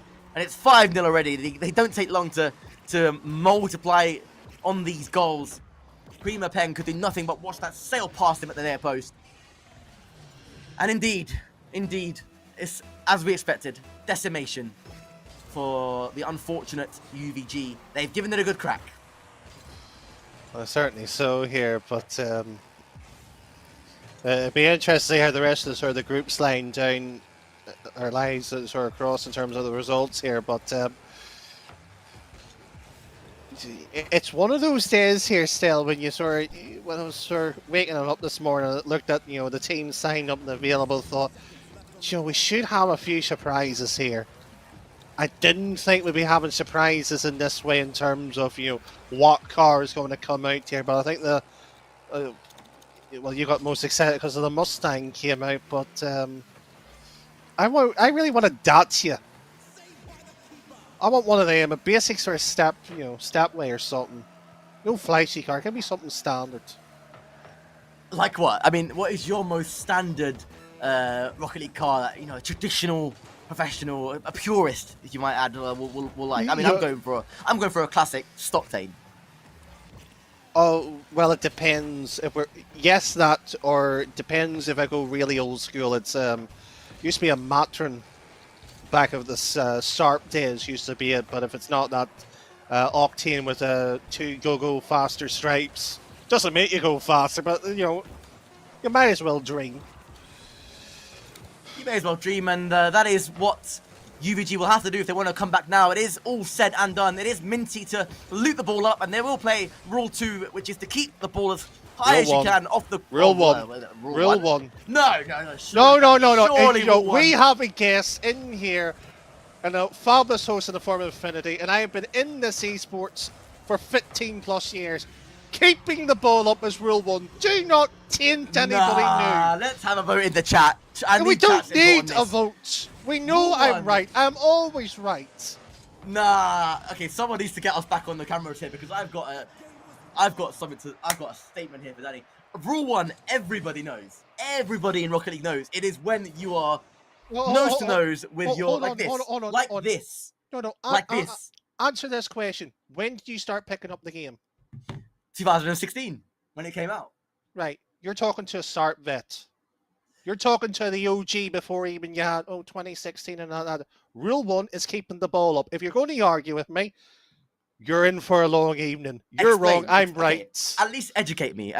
So why is it that whenever somebody because plays it came Rocket League first and they do that, and that is the Rule 1 that everybody knows? Explain to me, Danny. Explain to me. Oh, Joe, well, we're heading to a break here because I'm not educating to the point here where this idea in terms of locking the cards is Rule 1 here. Nobody keeps the ball up. That's the argument, and sort of going, no, keeping the ball up was a skill. It was an idea of showing respect, mechanics, and everybody given the chance or having a bit of fun. Then the locking the cards came around after it, and suddenly, this is Rule 1 now.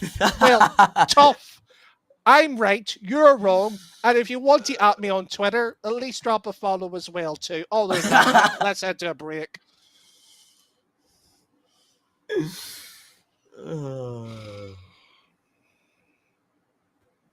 That is good. That is a good time to go on a break, I think. And I thought we would have cut already, but we're just going to sit here and keep the stream up like a rule 1. Yeah, no. Okay, do you know what? That was actually quite funny. That was pretty good. I'll accept it then. I'll accept it. I honestly had no idea that was a Sart B thing, by the way. So shout out to you, Danny, for that one. That is ball knowledge right there. And as you said, I think that is a perfect time to cut to a break. We have some news actually that I want to share when we do come back regarding qualification for the top 8, because there are some interesting stories developing. But for now, we'll see you all in a short 5-minute window. Take care for now.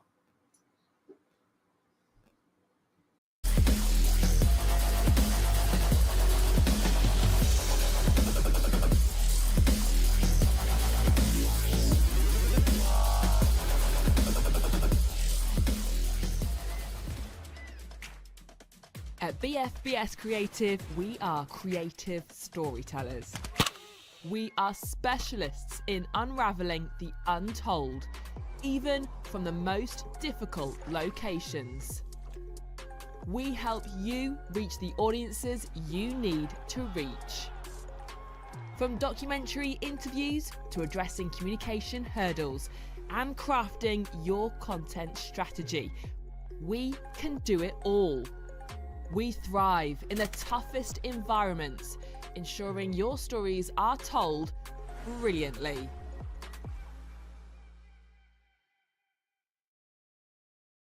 Good evening, everybody. Welcome back to the REF Storm Shadows channel. I am once again joined by the immeasurably enthusiastic Roman in the commentary box this evening, Roman. And as you can see on your screens there, it is the REF Storm Shadows taking on the Army Esports side. A fascinating insight into what we might come to expect in the inter-services. But for tonight, it's the Armed Forces Dungeon League. Let's get this show started. Carries us forward, gets 50 with Fraz. Ed gets into that one. Envy tucks it away. And as I say, they need an opening goal. They have managed to get one here. 1-0. Frazic, though, does some nice defensive work. But P finds Cedric. Cedric finds Envy. Beautiful stuff from the REF Storm Shadows. 2-0. With a minute and a half left to go. Envy goes for a pass to P. P with a shot. P with a goal. Tucked away in the top left corner. 2-1 to the REF Storm Shadows. And they are shining through here after the Army. They've struggled to rotate. They struggled to get into position after kickoff. And P managing to give the REF Storm Shadows that advantage Didn't again. have a lot to work with, didn't have a lot of the goal to aim at, but he put it in the one place that it was going to go to, and Cedric makes it 3.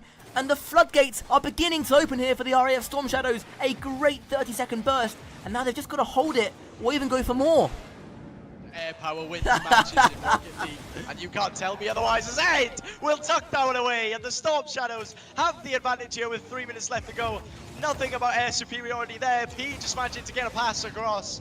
A very strong 50 indeed, and Ed had an entire net to tuck it away. 1-0 to the Storm Shadows, and the Army, they've been crumbling since game 3. To control this one and take it downfield, intercepted immediately by Ed, and this pressure from the Storm Shadows has been relentless, and Envy, the man from Cosford, will tip this away to make it 2-0, and almost an improbable comeback for the Army to try and pull off with 90 seconds left to go. The way they've been playing, the REF Storm Shadows, they're currently unstoppable. The REF Storm Shadows, an incredible goal.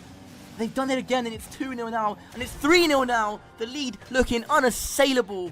Away, gives Ed some time here on the sidewall, gets it up. P is on the backboard lurking. Is Ed going to get this one away? No, but Envy's going to be there. Envy's going to tuck it away. It's 4-1 to the REF Storm Shadows. Rose-tinted glasses are on, and I don't care. It is game over. The RAF have trampled the Army. 4-1, could be 5-1. I don't care what the scoreline is. It's going to be game over with 1:06 left to go. You're going to have me in the commentary box. I'm going to be hyping the boys the entire time, not just the Storm Shadows, the Sentinels and the Shadows as well. As this game comes to a close with almost P tucking away a very nice shot there, just drops at the death. Storm Shadows 3, the Army Sparrows 1, and well, the Storm Shadows did it in fashion late on. Hi, I'm AS1T Stelios Elia. In-game, I am known as SE1997. Corporal Elliot Greenwood, and in-game I'm known as G-Wood. My name is AS1 Tech Edward Nussey-Waite, otherwise known as Cedric in-game. It's already looking like they've upped the bar from last year, which is a really tough job to even do that. We are looking forward, not just myself, but as a team, to going out on that stage and representing the Royal Air Force as best as we can. playing up on a stage like this. This is the first time. We had a thing called Rank A, where it was all the top players played against each other, and then we picked our teams. I've finally made it into the first team after a lot of hard work. Both my teammates are really talented. We gel super well. Really looking forward to playing with them on stage and seeing what we can do. From my end, the leadership were outstanding, no issues at all. Not just from my own personal line management, but also the Royal Air Force Esports Association backed us very well, I should say, and made sure we had all the support we needed to get here, and they're always a phone call away if we do need them for anything. Really excited to play Coast Guard. It'll be closer than everyone thinks after playing them. We think we stand a bit of a fighting chance. The second Air Force team, emphasis on second now. We're a solid team, three really good players who could do some damage for sure. Although we are in different, forces across NATO, we are colleagues, so it's nice to meet them in person and just have a laugh and play against them and hopefully beat them as well. You ready? Welcome back, one and all. We have got 2 more games lined up just for your viewing entertainment tonight. But first off, before we get into that, I believe, Stelis, you've been bursting at the seams to talk about this. There's some shenanigans going on in the top 8 potentially. Talk us through what's got you so excited. Well, I'll tell you what's got me excited is currently as it stands, the top 8 consists of the RF Storm Shadows sitting in first, Resurgence, Omnia, Boost Overwall, Falcons, RF Tempest, Sparrowhawks, and Shadows. There is a team that I've really enjoyed watching across this last 8 weeks called the RF Lossymouth Phantoms. Now, for you, Affinity, as I'm sure you already know, RF Lossymouth is a base at the tip of Scotland, and they have one of the best arenas that I've seen for esports. And I've been there. I casted qualifiers 4 and 5 from there, whilst their players were playing 2 or 3 places in front of me. Now, I have heard that there is a small chance that if results go their way tonight and they win the games that they need to win, the Lossymouth Phantoms may qualify. Now, we remember Qualifier 1 where we had Sean Dycheball. I'm sure you'll remember that, Danny. And I know all of them sitting at RAF Lossymouth right now and know what it would mean to them. So I am rooting for them to make this top 8 in dramatic Qualifier 8 fashion. Whether it's possible or not, we shall find out soon enough. We'll try and keep you updated with that story as it unfolds. And Daddy, I don't know. I mean, you must want to see Lossy Phantoms at the land, surely. No. You Killjoy. That was a very strong no. I don't want to see Sean Dyche playing. I want to see him in a suit on the technical line. They're coaching a team. I don't want to see the Sean Dyche man himself here. He's a manager. Come on, still. Yeah, but he's also a good Rocket League player. No, he's not. Right. Well, I guess we'll find out if they qualify whether they count as a good player or not. But talking of good players, we've got a match, one hell of a match coming up for you guys as well. Now, we talked about it. We've been building and building and building all evening. Now, the next game up on the docket is Sparrowhawks versus RAF Storm Shadows. Now, if you cast your mind back, we talked earlier about how RAF Storm Shadows are currently number 1. They've had an incredible showing over almost all of the qualifiers as well, outright winning 2 of them and second place in 2 more. So they're currently looking at that top seed, but it's not exactly going to be the easiest of roads for them here. Now, do we have a particular feeling either way? No, Steelers, I think I know where you're heading. So I'll ask you first, Danny. Where does your heart, where does your allegiance lie in this match? I'm just trying to find out. There's a sofa to hide behind too, so I don't hear the sloppiest answer from Stale. It'd be the RAF Storm Shadows. I don't see how they don't win this one here, but I'll sit here and say this, and this is maybe the spark to the debate here, but it's quite clearly that Pierce is the best player on it. He hasn't lost the final on that team, so that clearly must be the metric here. We have to go back. Steelers, what are your thoughts? I know you've got strong emotions on this one, so talk us through it. There was it's always been a debate who is the best player on the RAF Storm Shadow side, right? Cedric, MVP, 3 of them just straight fresh off of a LAN environment as well, so they should be warm, despite some of them playing on laptops tonight as well. But I don't know. Some people say P, some people say Cedric, some people say Envy. So I don't mind as a manager, as a lead of RAF Rocket League. I don't mind having that problem. So I'll leave it to them to decide who they think is the best. As long as they perform tonight, as long as they get the sweep here, that's all they need to do. That's all they need to focus on. But for the Sparrowhawks, again, it's a very relaxed evening for them, but maybe a lot more at stake than they might think, with the likes of the Velocity Phantoms breathing down their necks, the Shadows as well. And remember, whatever happens here could impact the final standings inside the top 8, and that could be a slightly better seeding position for the LAN or not. So there's everything to play for here, and I do think Sparrowhawks need to be giving this as much due diligence as they can. Exactly. And there's all important spots still to play for, because both of these teams have, well, actually Sparrowhawks technically haven't confirmed their spot just yet, but there's not very many teams that could bring them down, and I don't think the teams that could are playing in this qualifier either. So there's a very real chance that this is just them boosting up a little bit. RAF Tempests in the 6th space above them, who they've got their sights on upping their seeding a little bit here. So I'm very excited to see, but is this potentially, do we finally see it going to that all-important game 3, or is this another 2-mapper done and dusted? We're tearing away from that answer. 2-0. I don't think there's that a confident. chance here. Yeah, 2-0 as well. 2-0 as well. I don't see it going any other way. What about scoreline? Prediction on scoreline? Because I feel like that's the more difficult question. I think everyone is in the same mind that this is a sort of only one available team to take this one. Give us a scoreline. I'll let Stel go first. Game 1 is going to be 4-0, and game 2 is going to be 3-1. Okay. So you think there is going to be a goal in there? Okay. What about you, Danny? I'll go with about 8-1 for the opening game for the RAF, and then I don't know. Does Cedric get bored? Probably not. 11-0. Bored.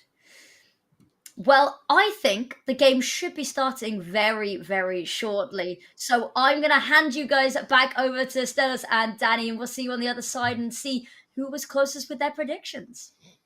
It's going to be me, Danny. I'm just telling you right now. I think this also have a knack for has there been a sneaky DM here going over to your captain Cedric by any chances, or going here? I'm in a win 3-1, win 4-0. Get Danny up. It's finally his high horse here. He's always right comment here, but we'll see if they keep a rule 1 or not. That should be the major question.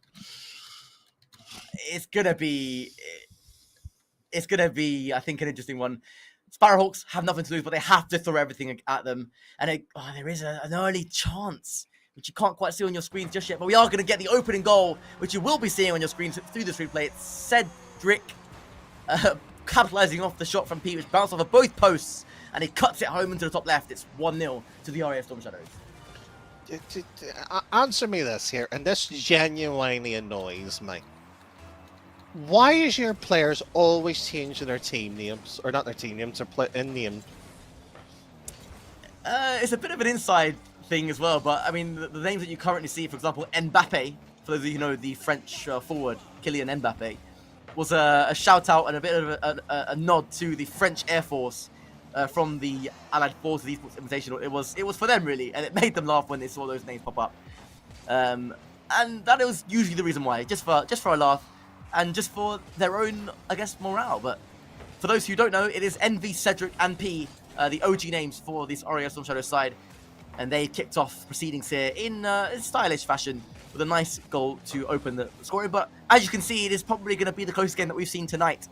But what I will say is, after this series, to finish off the night, there is a blockbuster game, but that is a good equalizer from Fezzi. Tight angle, a cute finish, and they equalize. And for the first time this evening as a whole, we are back on level terms after a team has taken the lead. I want an investigation here in Stale's DMs here. My predictions on the line here. Yeah, don't get me wrong. It's one of those ones that's nice to see here, but I hate being wrong. Is that one's a nicer idea of a passing play? But just to sort of touch on that, I'm just glad you didn't go with Thierry Henry. Thierry Henry. You know, I think somebody we thought of that name as well in Germany to put that for one of the as a shout out to the French, but it never happened. But instead, I think it was. You're trying to work out where I'm going with that, aren't you? I mean, are you going anywhere with it? 2016, the famous handball to knock the Republic of Ireland out of qualification. You had to do it to yourself. Joe, that still hurts even, near 10 years after the fact, that one. Yeah, fair play. I mean, I could never forgive that. I don't know how you have, but what I will say is this game has actually been pretty, yeah, I don't blame you. But this has been the most even game so far, and I don't mind it. I don't mind it. A bit of competition now as P goes up. First touch, second touch. Looks to go underneath Fezzy, but the clearance from Fezzy was good. Envy does capitalize on it though, and Tokyo Tears' defending is equally as good. And there is now at least a form of sparring between these two sides. It's not just a total whitewash. And for the first time this evening, we have a series on our hands. Well, just out of interest here, is the REF in their normal setup, or are they still playing with a handicap here? Only one REF player is playing on a non-traditional setup tonight, and it is Cedric. Okay. Shouldn't have him too much though. No. I'm just trying to work out here. I'm holding back any particular negative comments and trying to refuse to mention Qualifier 7 as much as possible. I'm sure they would love to talk about it as much as I do, but as a match goes here, I think we were mentioned about 2 games ago about the Sparrowhawks' ability alongside with Affinity there. The fact is that this lineup can take a top 8 team, and surprisingly so. And you just actually have to cast your mind back to Qualifier 4, where, unfortunately for the RAF, they lost to them and failed to qualify into day 2 because of this particular lineup. That's a good point. That was a... You forgot about that, didn't you? Yeah, I genuinely did. That was an interesting night. I think it was Omnia as well that in one of the qualifiers shocked the Storm Shadows as well. Did, yeah. I think it was in back-to-back weeks. Was it weekday 3, I believe? Sorry, was it Qualifier 3 where Omnia they made day 2, but then Omnia knocked them out at the very first hurdle, and there's a chance for the Sparrowhawks to take the lead.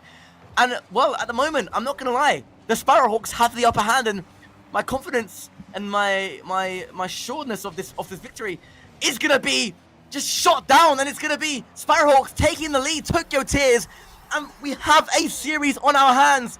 Really good defending. The clearance by Tokyo Tears finds the back of the net, and inside 41 seconds, the Sparrowhawks could be on for a massive result here.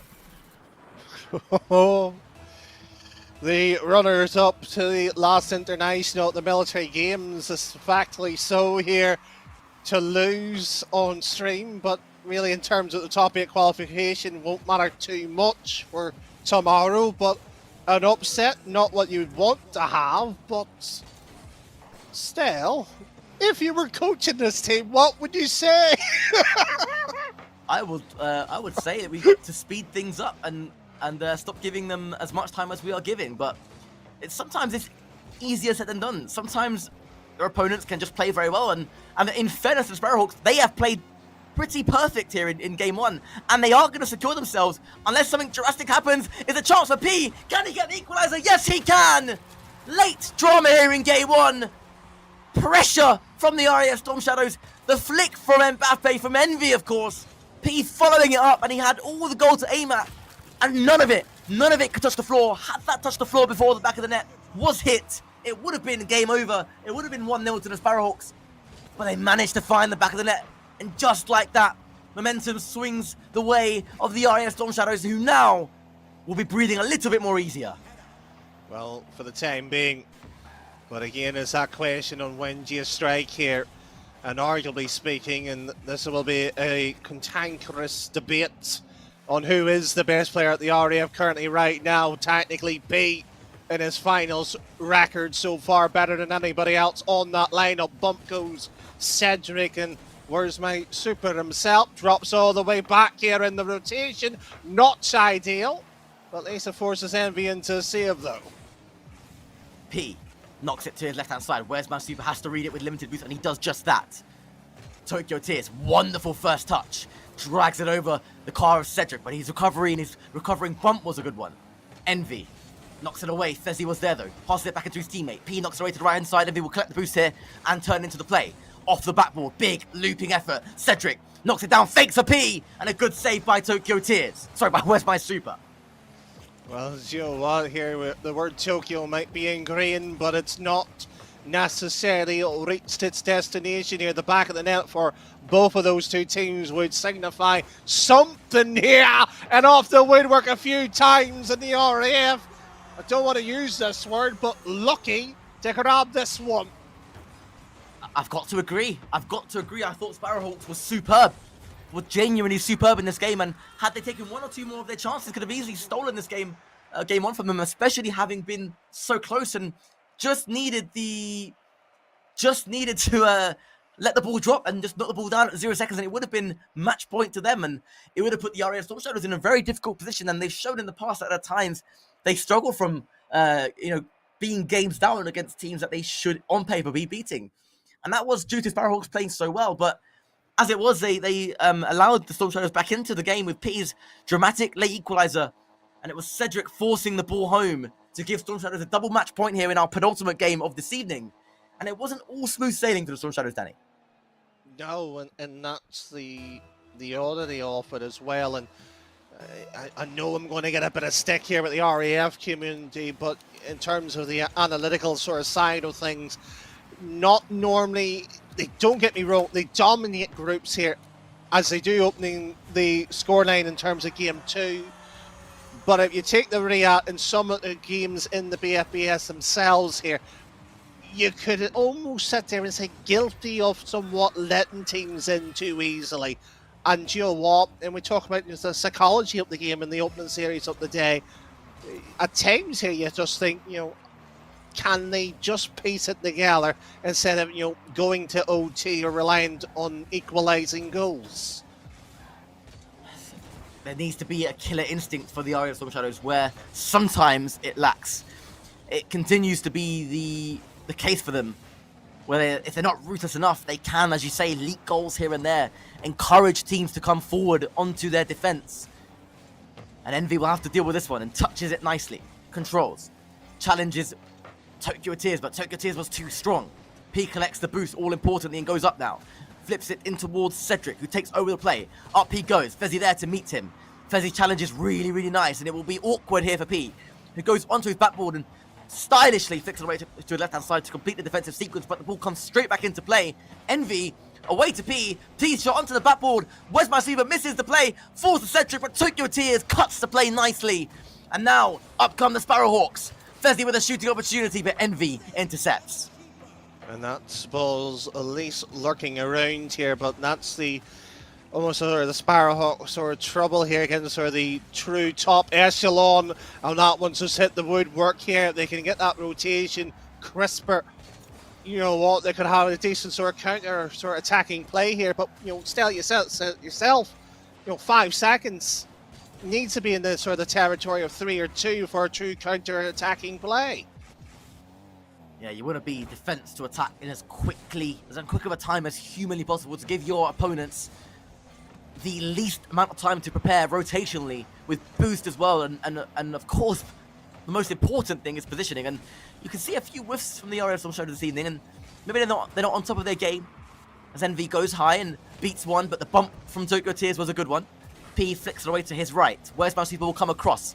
Beaten to it though by P. Fezzy will rotate back in. The bump attempt on Envy, not successful as he looks to take Tokyo Tears high. It's a nice block though, and the double commit from P and Cedric favours them that time around. It ricochets away to the left. That's a fine shot. Where's my Super? On the crossbar again, and the RAF Storm Shadows living dangerously here in front of their own goal. And unfortunately for the Sparrowhawks, it's their accuracy that's the major downward spiral, and that one should have been slammed home by Envy, but he's essentially toyed enough to give them a chance to save defensively there. Strange decision, but Skien recycle the ball back in for the RAF. 1-2 and potentially 3 here, but Cedric's essentially flung himself onto that one and no control. And I think to some extent the RAF has let that one slip in terms of the attack here. The lead is still intact for the RAF Storm Shadows, but there are signs of life for the Sparrowhawks. Fezzy, lovely looped efforts high. Tokyo Tears knocks it down. And Envy, good first touch. P will cut into the play here.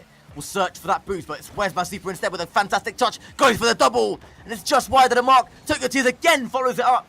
Not to be that time. rotation though from Where's My Super, keeps the ball inside the Storm Shadows half, goes down, gets the double, and it's 1-1. The Sparrowhawks back into life here, and it's been all Sparrowhawks pressure, it must be said.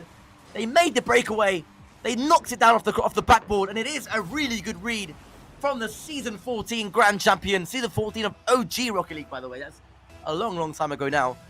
And it's actually funny enough that the first time I got my GC tag as well, by the way. Just out of curiosity. Really? Yep. Season 14. Do you remember your teammates that you got it with? I actually don't, because I think I was solo queued and I don't know who I got it with. Oh yeah, you don't play with anybody else. I remember nowadays I do. I'm much worse at the game now.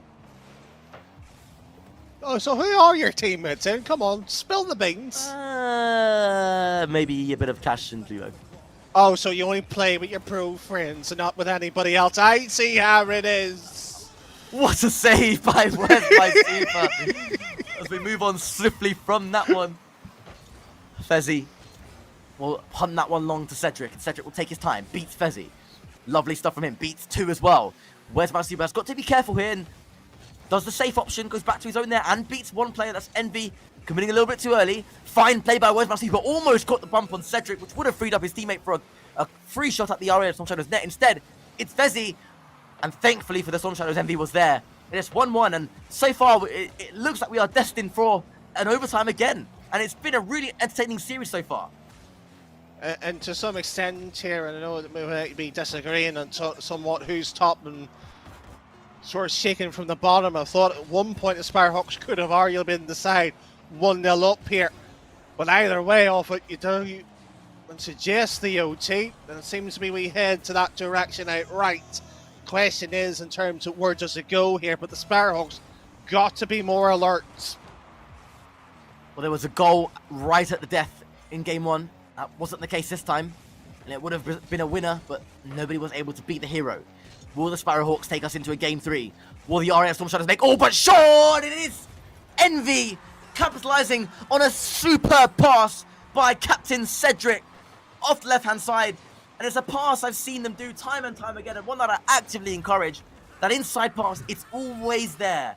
When the defense is expecting a shot from that wide position, sometimes that extra tiny little bit of composure can be all that separates you from a save and an open opportunity to shoot it for a shot. And that time there was the pass in field, and it was capitalized on, and it's the RAF Storm Shadows that take that series.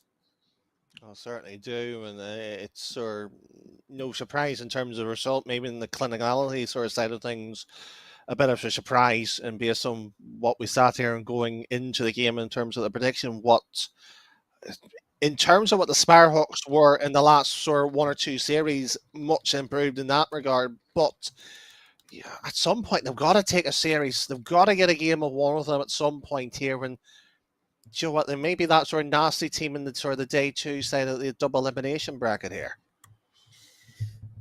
And then it's going to be an interesting one tomorrow, by the way, with how some of these they haven't, have they? They haven't. What haven't? What have you spotted?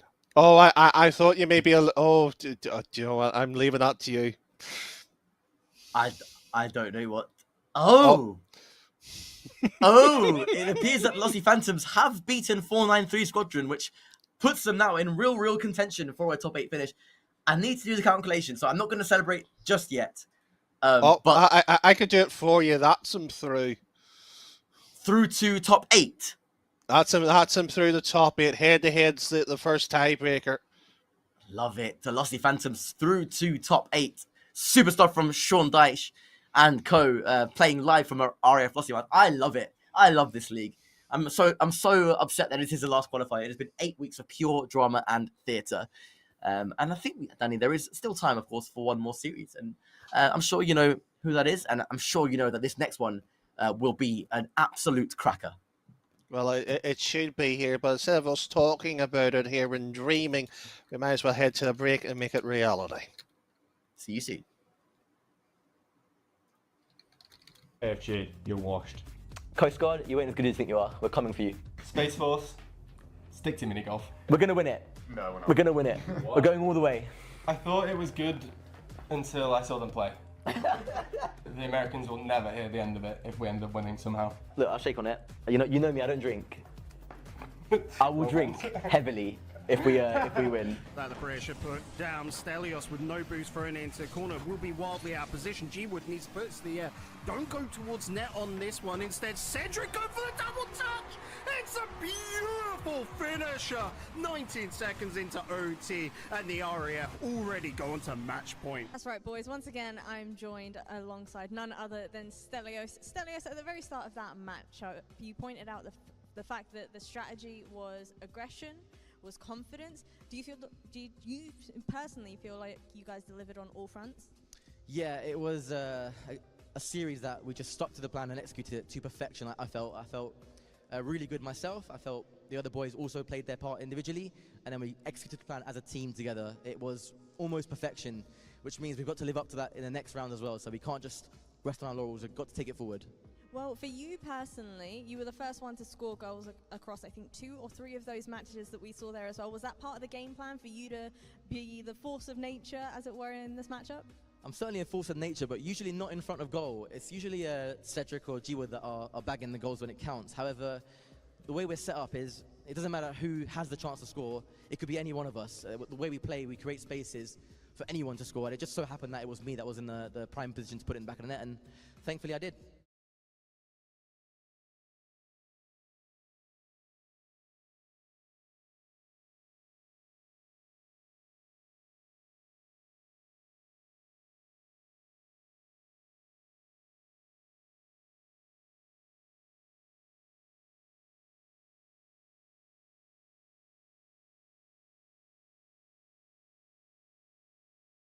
Half, but not for too much longer. Sentinels have broken free, although only momentarily. Now into the retreat, Cedric and Asher, not for the first time today, failing to meet the problem at the source.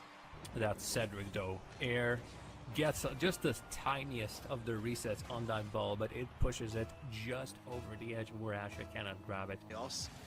And there's an equal response from Sames. Asher in the interception, but straight to T-Wood. Oh, and he shoots just past the post. Stelios! 2-2 at last. Another sucker punch. How strong is that proverbial jawline?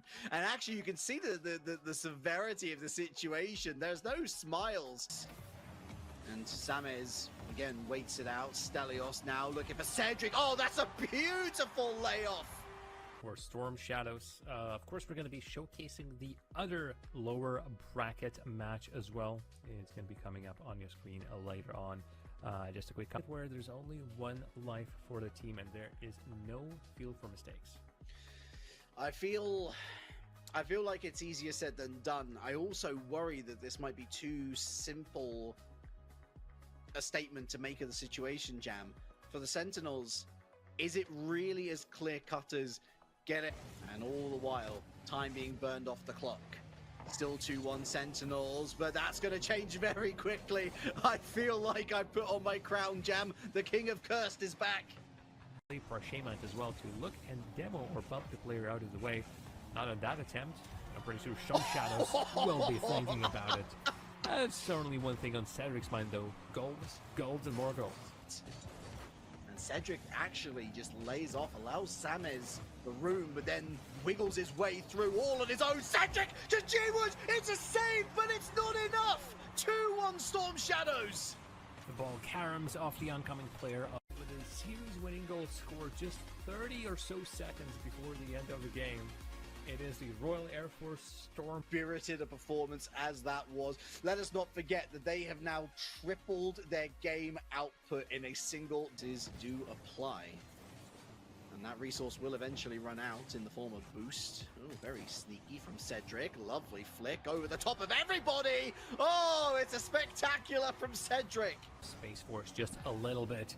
Exchange of long-range efforts, but I do love the proactivity and Reed's shot. Cedric denies it. Crossbar post out. That is fortuitous. And now they're down the other side with a potential opportunity. G-Wood snuffed at the near post. 3 minutes plus! And they don't need the 3 minutes plus, just shy of. Welcome back, BFBS Pro League aficionados. We have got one more series up our sleeves for you guys today, and it is an absolute banger to end the night on. It is going to be none other than Resurgence versus Boost over Ball, much awaited. And I know that both of you have been a little bit excited for this one this evening. So tell me a little bit about it. These teams have played before. What can we maybe extrapolate from that, and where do we think this is heading? I'll start. I think this, when we saw the streaming schedule for tonight, this, as you mentioned, Affinity, is the game that stood out. Two world-class teams. Some of these players have done it at the RLCS level. I mean, I'll highlight again Josh from Boost Over Ball, repping the Challenger tag, which is given to the top 128 teams. In an EU qualifier, so they've had to work hard to get that tag. So he's been there and done that. He's been there and done that. So to do it again at this level, I don't think it'll be as big of a challenge. But bearing in mind as well that Boost Over Ball started late and Resurgence were a day one team from Qualifier 1, I think, Danny, it's fair to say that had they been involved from Qualifier 1 from the get-go, we could have potentially seen Boost Over Ball inside the top 3. But as it stands right now, they sit 10 points behind Resurgence, which is ironically, I think, a top 3 finish difference away from their opponents here tonight. And this is why, Danny, I think it's going to be a really important game for tomorrow's scene-wise. It will allow them to close that gap a little bit more. I'm going to make a sort of a strange bit of the argument. I don't think scene's going to matter too much for these two lineups, and especially for Boost Over Ball. But I suppose the bigger element of this, as we were somewhat briefly sort of referring to earlier, is that Omnia roster. I mean, Crim was in a roundabout move to Resurgence and hasn't looked as, shall we say, that threat in terms of outright winning something that, when it was that team, as well as the Rattlers at the time, they were in terms of threatened wins outright. That seems to dissipate in terms of Qualifier 8. This question is, can they get that sort of spark and magic in this sort of qualifier or for the LAN itself here? The real question is, can they show up? And I suppose this is the potential grand final either here for Qualifier 8 or the LAN, or maybe it could be the unfortunate dud. Yeah, potentially. And I think you mentioned it, the LAN, this could be a matchup that we see not only again within this qualifier, but going forward as well. So there's a lot that we could probably take a look at, that we might see patterns starting to emerge. And the more that these teams play each other, the better these series are going to get as well. The closer they're going to get, the more that they learn, and the more they can start to maybe anti-strat a little bit when they're up against each other. But very quickly, predictions on how it's going to go. Stelios, who are you thinking? That is a good question, Affinity. I am going to go with a Boost Over Ball win in Game 3. I'm going to go 2-1 series score, Boost Over Ball. Awesome. And Danny, what are you thinking? Who are you thinking is going to take home the victory on this? I was so hoping he was going to say Resurgence there. Unfortunately, I have to agree. Boost Over Ball in 3. Boost Over Ball seems to be the favourites, but the game will be starting any second now. So I'm going to leave you two to one final game of the day, and have a wonderful time and enjoy the match. Here we go then. The signal has been given to the players. We are set to go for our final game of this evening's action. It is Boost Over Ball against Resurgence. Two of the teams that you could definitely see making a grand final at the LAN. And I'm all excited for it. I'm all here for it, as Boost Over Ball will line up in their orange attire. And of course, the other end in blue is Resurgence, who will be, I'm sure, Danny, wanting to prove both of our predictions wrong. Yes, it's one of those sort of ones where I actually have quite a lot for Resurgence. When we sat there and around Qualifier 3 and 4 here talking about, the most impressive players or most mechanical. What great time when I have. I was about to say Lionel Ritzy, we're in that sort of top 5 conversation, and something like this happens. Oh no, Danny, not the caster's curse. And Crim, we were speaking about him just before the game started in the green room, and hasn't been able to deliver his previous form that he was showing in the earlier qualifiers, and it's showing there that he's sometimes, only sometimes, liable for a mistake, but it's a bit harsh. It was the first couple of moments in Game 1 here. Plenty of time to undo that error, as Boost Over Ball defend their line. Well, that time as up comes Cosmo, though. Lion gets there first. Crim now. Dummies it for Ritzy. Ritzy 1 versus 1 with Josh. It's off the crossbar and down. And you can see suddenly the level of this game compared to the others on stream tonight. It has been already in the first minute or so a massive up in quality. And that somehow saved by Xatic. Ladies and gentlemen, we are in for a treat to finish off this Qualifier 8 day 1. Yes, and if our predictions at least in one thing in that direction, it should go the distance as well too, and the fact that it's only 1-0 would be at least an indicator of that fact. As the question on from there is what can happen in Crim. Well, he's meant essentially a 2-man wall, double commit onto that, but Cosmos straight into it. And it is good. It does open up temporarily there for Cosmo. Crim with a nice save. Ritzy takes possession of the ball. Josh's 50 is a good one. Xatic looking for his teammate. Josh will turn.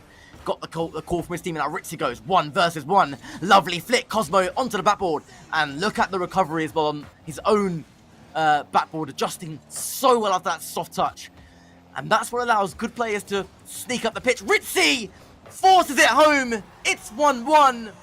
And all square again. Resurgence with the equaliser. And that's what we wanted to see. Especially against two behemoths in the bracket itself in terms of the seeding. And you saw that point in terms of 10 points really separating us out there and said it really doesn't matter between these two. So much showing that already here. So it's a question on who can grab that next opportunity and make it truly count. Josh. Lovely soft touch. Limited boost to work with though. Ritzy goes high. Static follows the play. Crim able to divert the ball away. Cosmo forces a double commit by Resurgence. Not what you want at this stage. It's a big looping touch onto the backboard. Lion somehow reads. Away comes Crim. Some looping touch again. Lion down. Xatic 50 by Crim, who's had a much more brighter innings in this. The following minutes. The 2 minutes that followed that earlier mistake. And the clearance from Bruce of the ball. Can they capitalise? No, Ritzy's there to clear. And it is, as we expected, Danny, an even affair.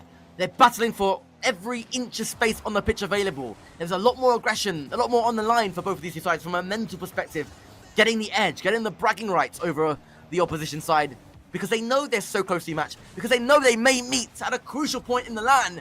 And Resurgence take the lead as we encroach into the under 2 minute mark. And that's fine play, fast play by Lion.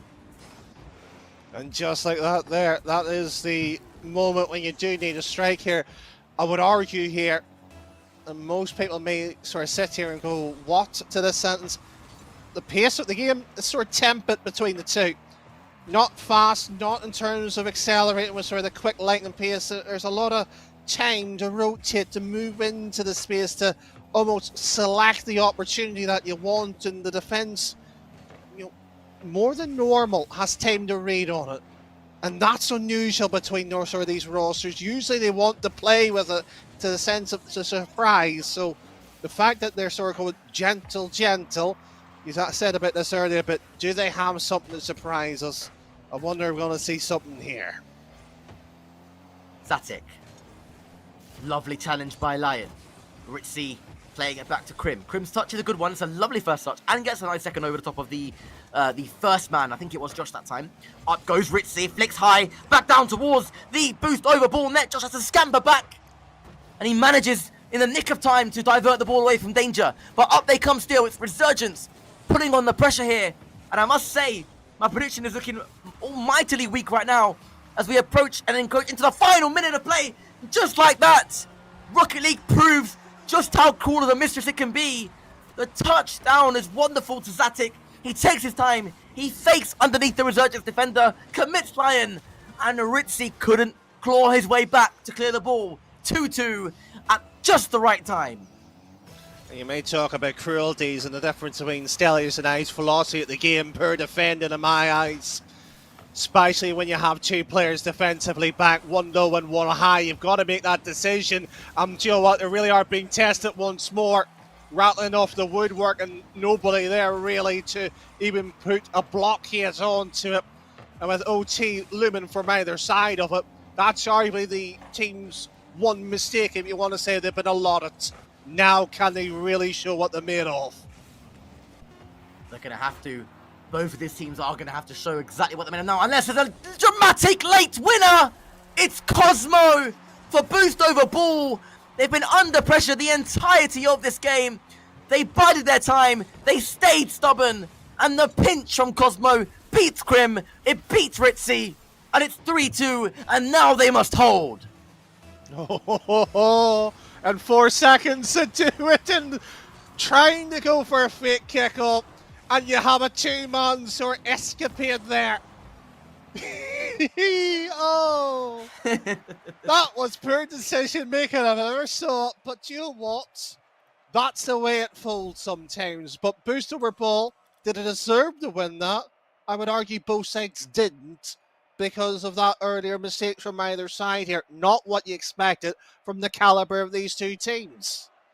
And that's what you get. Sometimes you pay the price if you do not take your chances. And for Resurgence, they had all the pressure. They had all the momentum, and they did indeed get the goals to take them forward and ahead. But, you know, Boost over Ball doing what all good teams do. It doesn't have to be pretty. It doesn't have to be pretty. It just needs to be effective. And that is a strength, I've always said it, of Boost over Ball. They find goals from nowhere. They find goals when they're not playing their best. And they've done it again, and they get themselves in front in this vital Group B encounter. Well, certainly so here, but sort of sense of when do you strike and when do you not here, and you know, holding into the game of it. You know, they should be well acquainted by now, and as Affinity mentioned earlier in our sort of prelude to the game itself here, they did meet before. They've known each other's game. They've seen each other from essentially 4 weeks worth of qualifier after that on top of it. So the fact that this is only a best of 3, do you know what? A best of 5 would be no surprise. Potentially a best of 7, we'll see it go to the distance. This is where surprises are, and the fact that the defence have been letting that one through the near side posts. So again, a positive start for Resurgence. It was I believe it was Ritzy on that right hand side, causing all kinds of mayhem, forcing a pass in field. And again, a great composed finish by Lion, who seems to pop up with important goals when it matters for his team. He couldn't do it last game, but that is an important first goal as Crim pre-flips into it. It's a good beat. Lion again follows up, but has limited boost now, will propel himself forward. Ritzy was there. Dangerous, but the flick attempt not successful. Up goes Crim. Lovely first touch into the flip reset, goes for a fake musty. Actually lands the mechanic as well, to be fair to him. But there was more good defending, and now Boost over Ball under the kosh. It'll be an important goal, the next one, I think, Danny. If it is Boost over Ball, they'll feel momentum will swing back their way and feel that they can punish Resurgence almost at will for not taking their chances. But if it does go the way of Resurgence, I don't see a BOB comeback in this one. I can see where you're coming from, and I'm somewhat hesitant to even give you an opinion, which is unusual for myself, because both of these teams, if you have to describe them as one word, is venomous. You just know once they sort of sink their fangs into the individual game, they'll draw it out and eventually take over. And essentially that's what both sides had chances in game 1. It's just Resurgence done a much better job in game 2 here, and I don't want to sit there and say this, but Boost over Ball at times here tripping over themselves here. They don't know what to do, which is a whirlwind of surprises here. Josh finds Cosmo. You say it's a surprise, but this is what playing at this level can do to you. This is what playing on this fantastic BFBS Pro League platform can do to a player. It can shoot down confidence. It can swing momentum both ways. As of right now, we are still destined for a grandstand finish here in Qualifier 8 Day 1. Destined for that best of 3. I said it from the start. That was my prediction. And I did also predict it to go the way of Boost over Ball, but on current momentum and on current performance levels, I think if Resurgence get this over the line, I don't see it being an easy win for BOB in a potential game 3. But there's still time, of course, on the clock for them to turn this one around. No need for panic yet. And there's combination play. There's Cosmo! And it is Caster's Curse striking again here on BFBS Esports, live on Twitch and YouTube. As said, they're under the kosh. So what do? a finely crafted team play ends in a beautiful goal for Cosmo.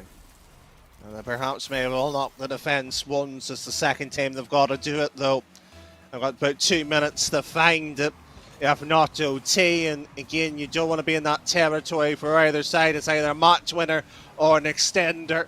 And Cosmos is up there, tipping it forward. And Lions awkwardly backflipped. If that was on target, that would have been a goal. And would have been sitting there and pointing the finger and going, ha, ha, ha. But unfortunately, some of us isn't that childish. Cosmo bags a second, Danny, and, well, I mean, how do you even begin to predict this one now? There is, would you call that a fortunate bounce, or would you call that a good challenge? I'm saying that's a good challenge, and it was well capitalized on. But there is time again. This time the fortunes are reversed.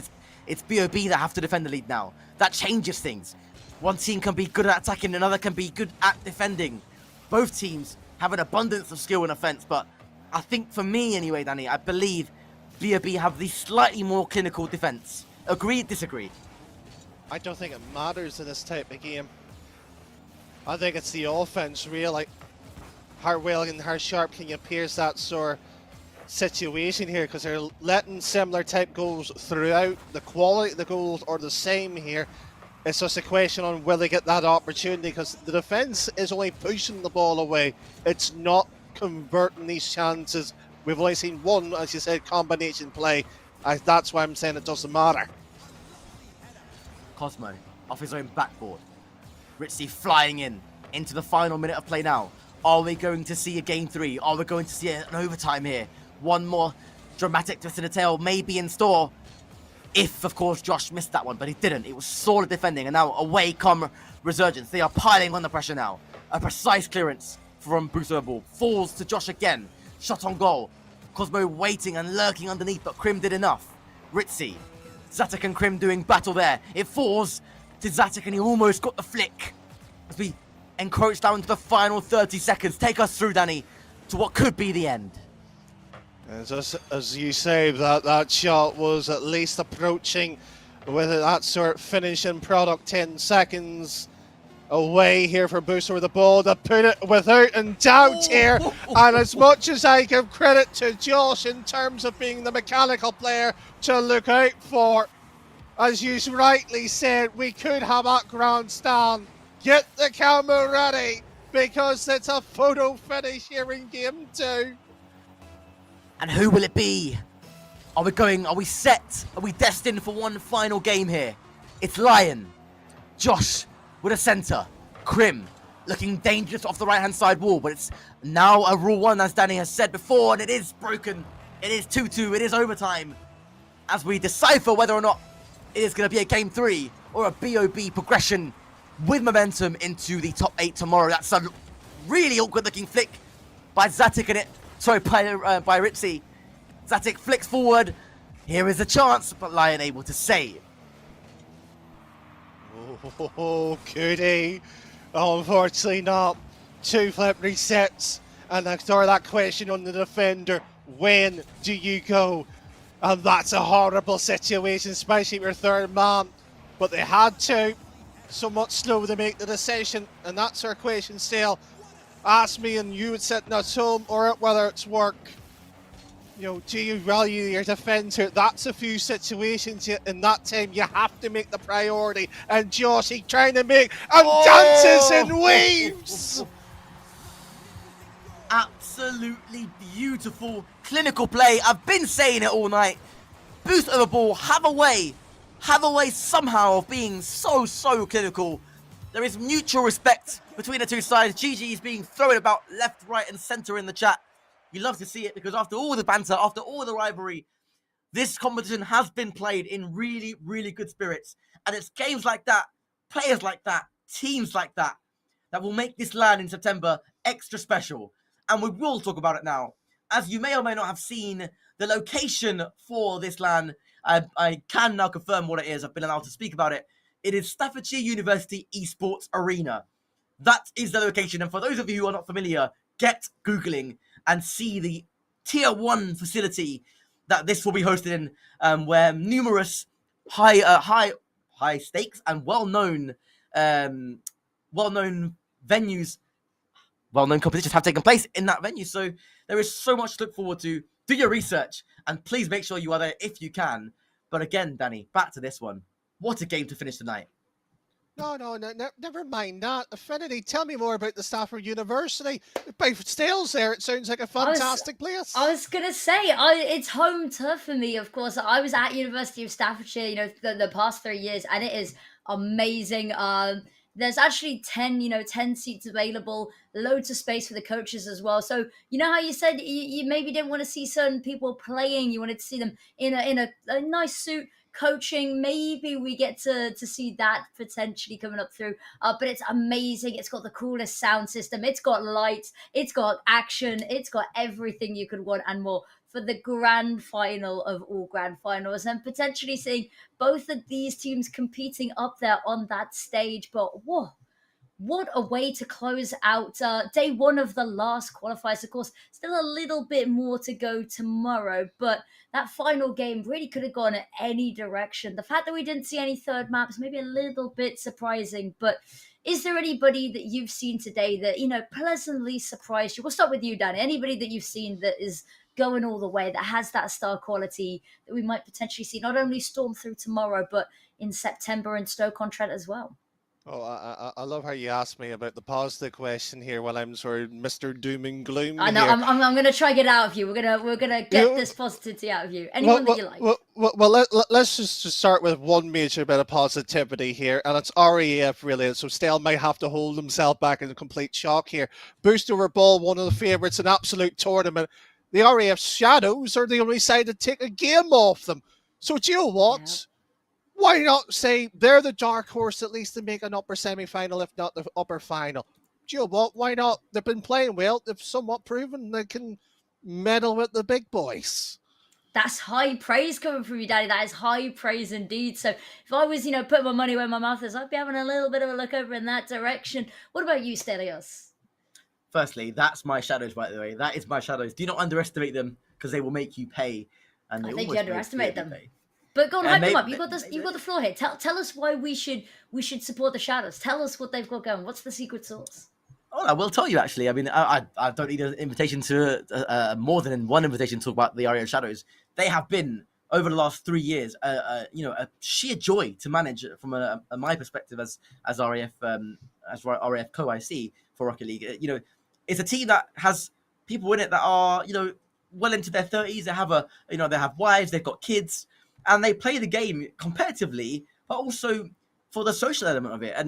And through consistency on that front alone, they've been able to get to a level where they can challenge some really good teams. We saw it at the line in Germany at the week just gone by. We've seen it on stream here before as well in previous qualifiers. There's a saying in RF Rocket League, the worst thing you can do is count out the Shadows, because they do not know when they're beat. So I'm glad they were able to give Boost Over Balls a bit of a challenge and a bit of a kick and a bit of a punch that's landed on them. Because as we saw tonight, even Resurgence, a team that is destined for the final, some will argue, even they couldn't get a game off them tonight. So for the Shadows, I mean, they have always been superb, but it's nice to see that they're ending qualifier 8 with a bang and into a top 8 as well. Exactly, but that was unfortunately our final game of the night. We speed ran through that, but alas, do not fret. We still have one more day to go, one more day of qualifiers to sate all of your BFBS Pro League needs going into a little bit of a long hiatus before September, but that is going to be us calling it quits. So make sure that you go grab a nice little drink and a snack as well. Relax for the evening, maybe boot up some Rocket League yourself if you have been inspired. I've seen Stelios with the Pringles and I'm liking it indeed, but have a wonderful evening, everybody, and we will see you tomorrow to kick off the final day of qualifiers.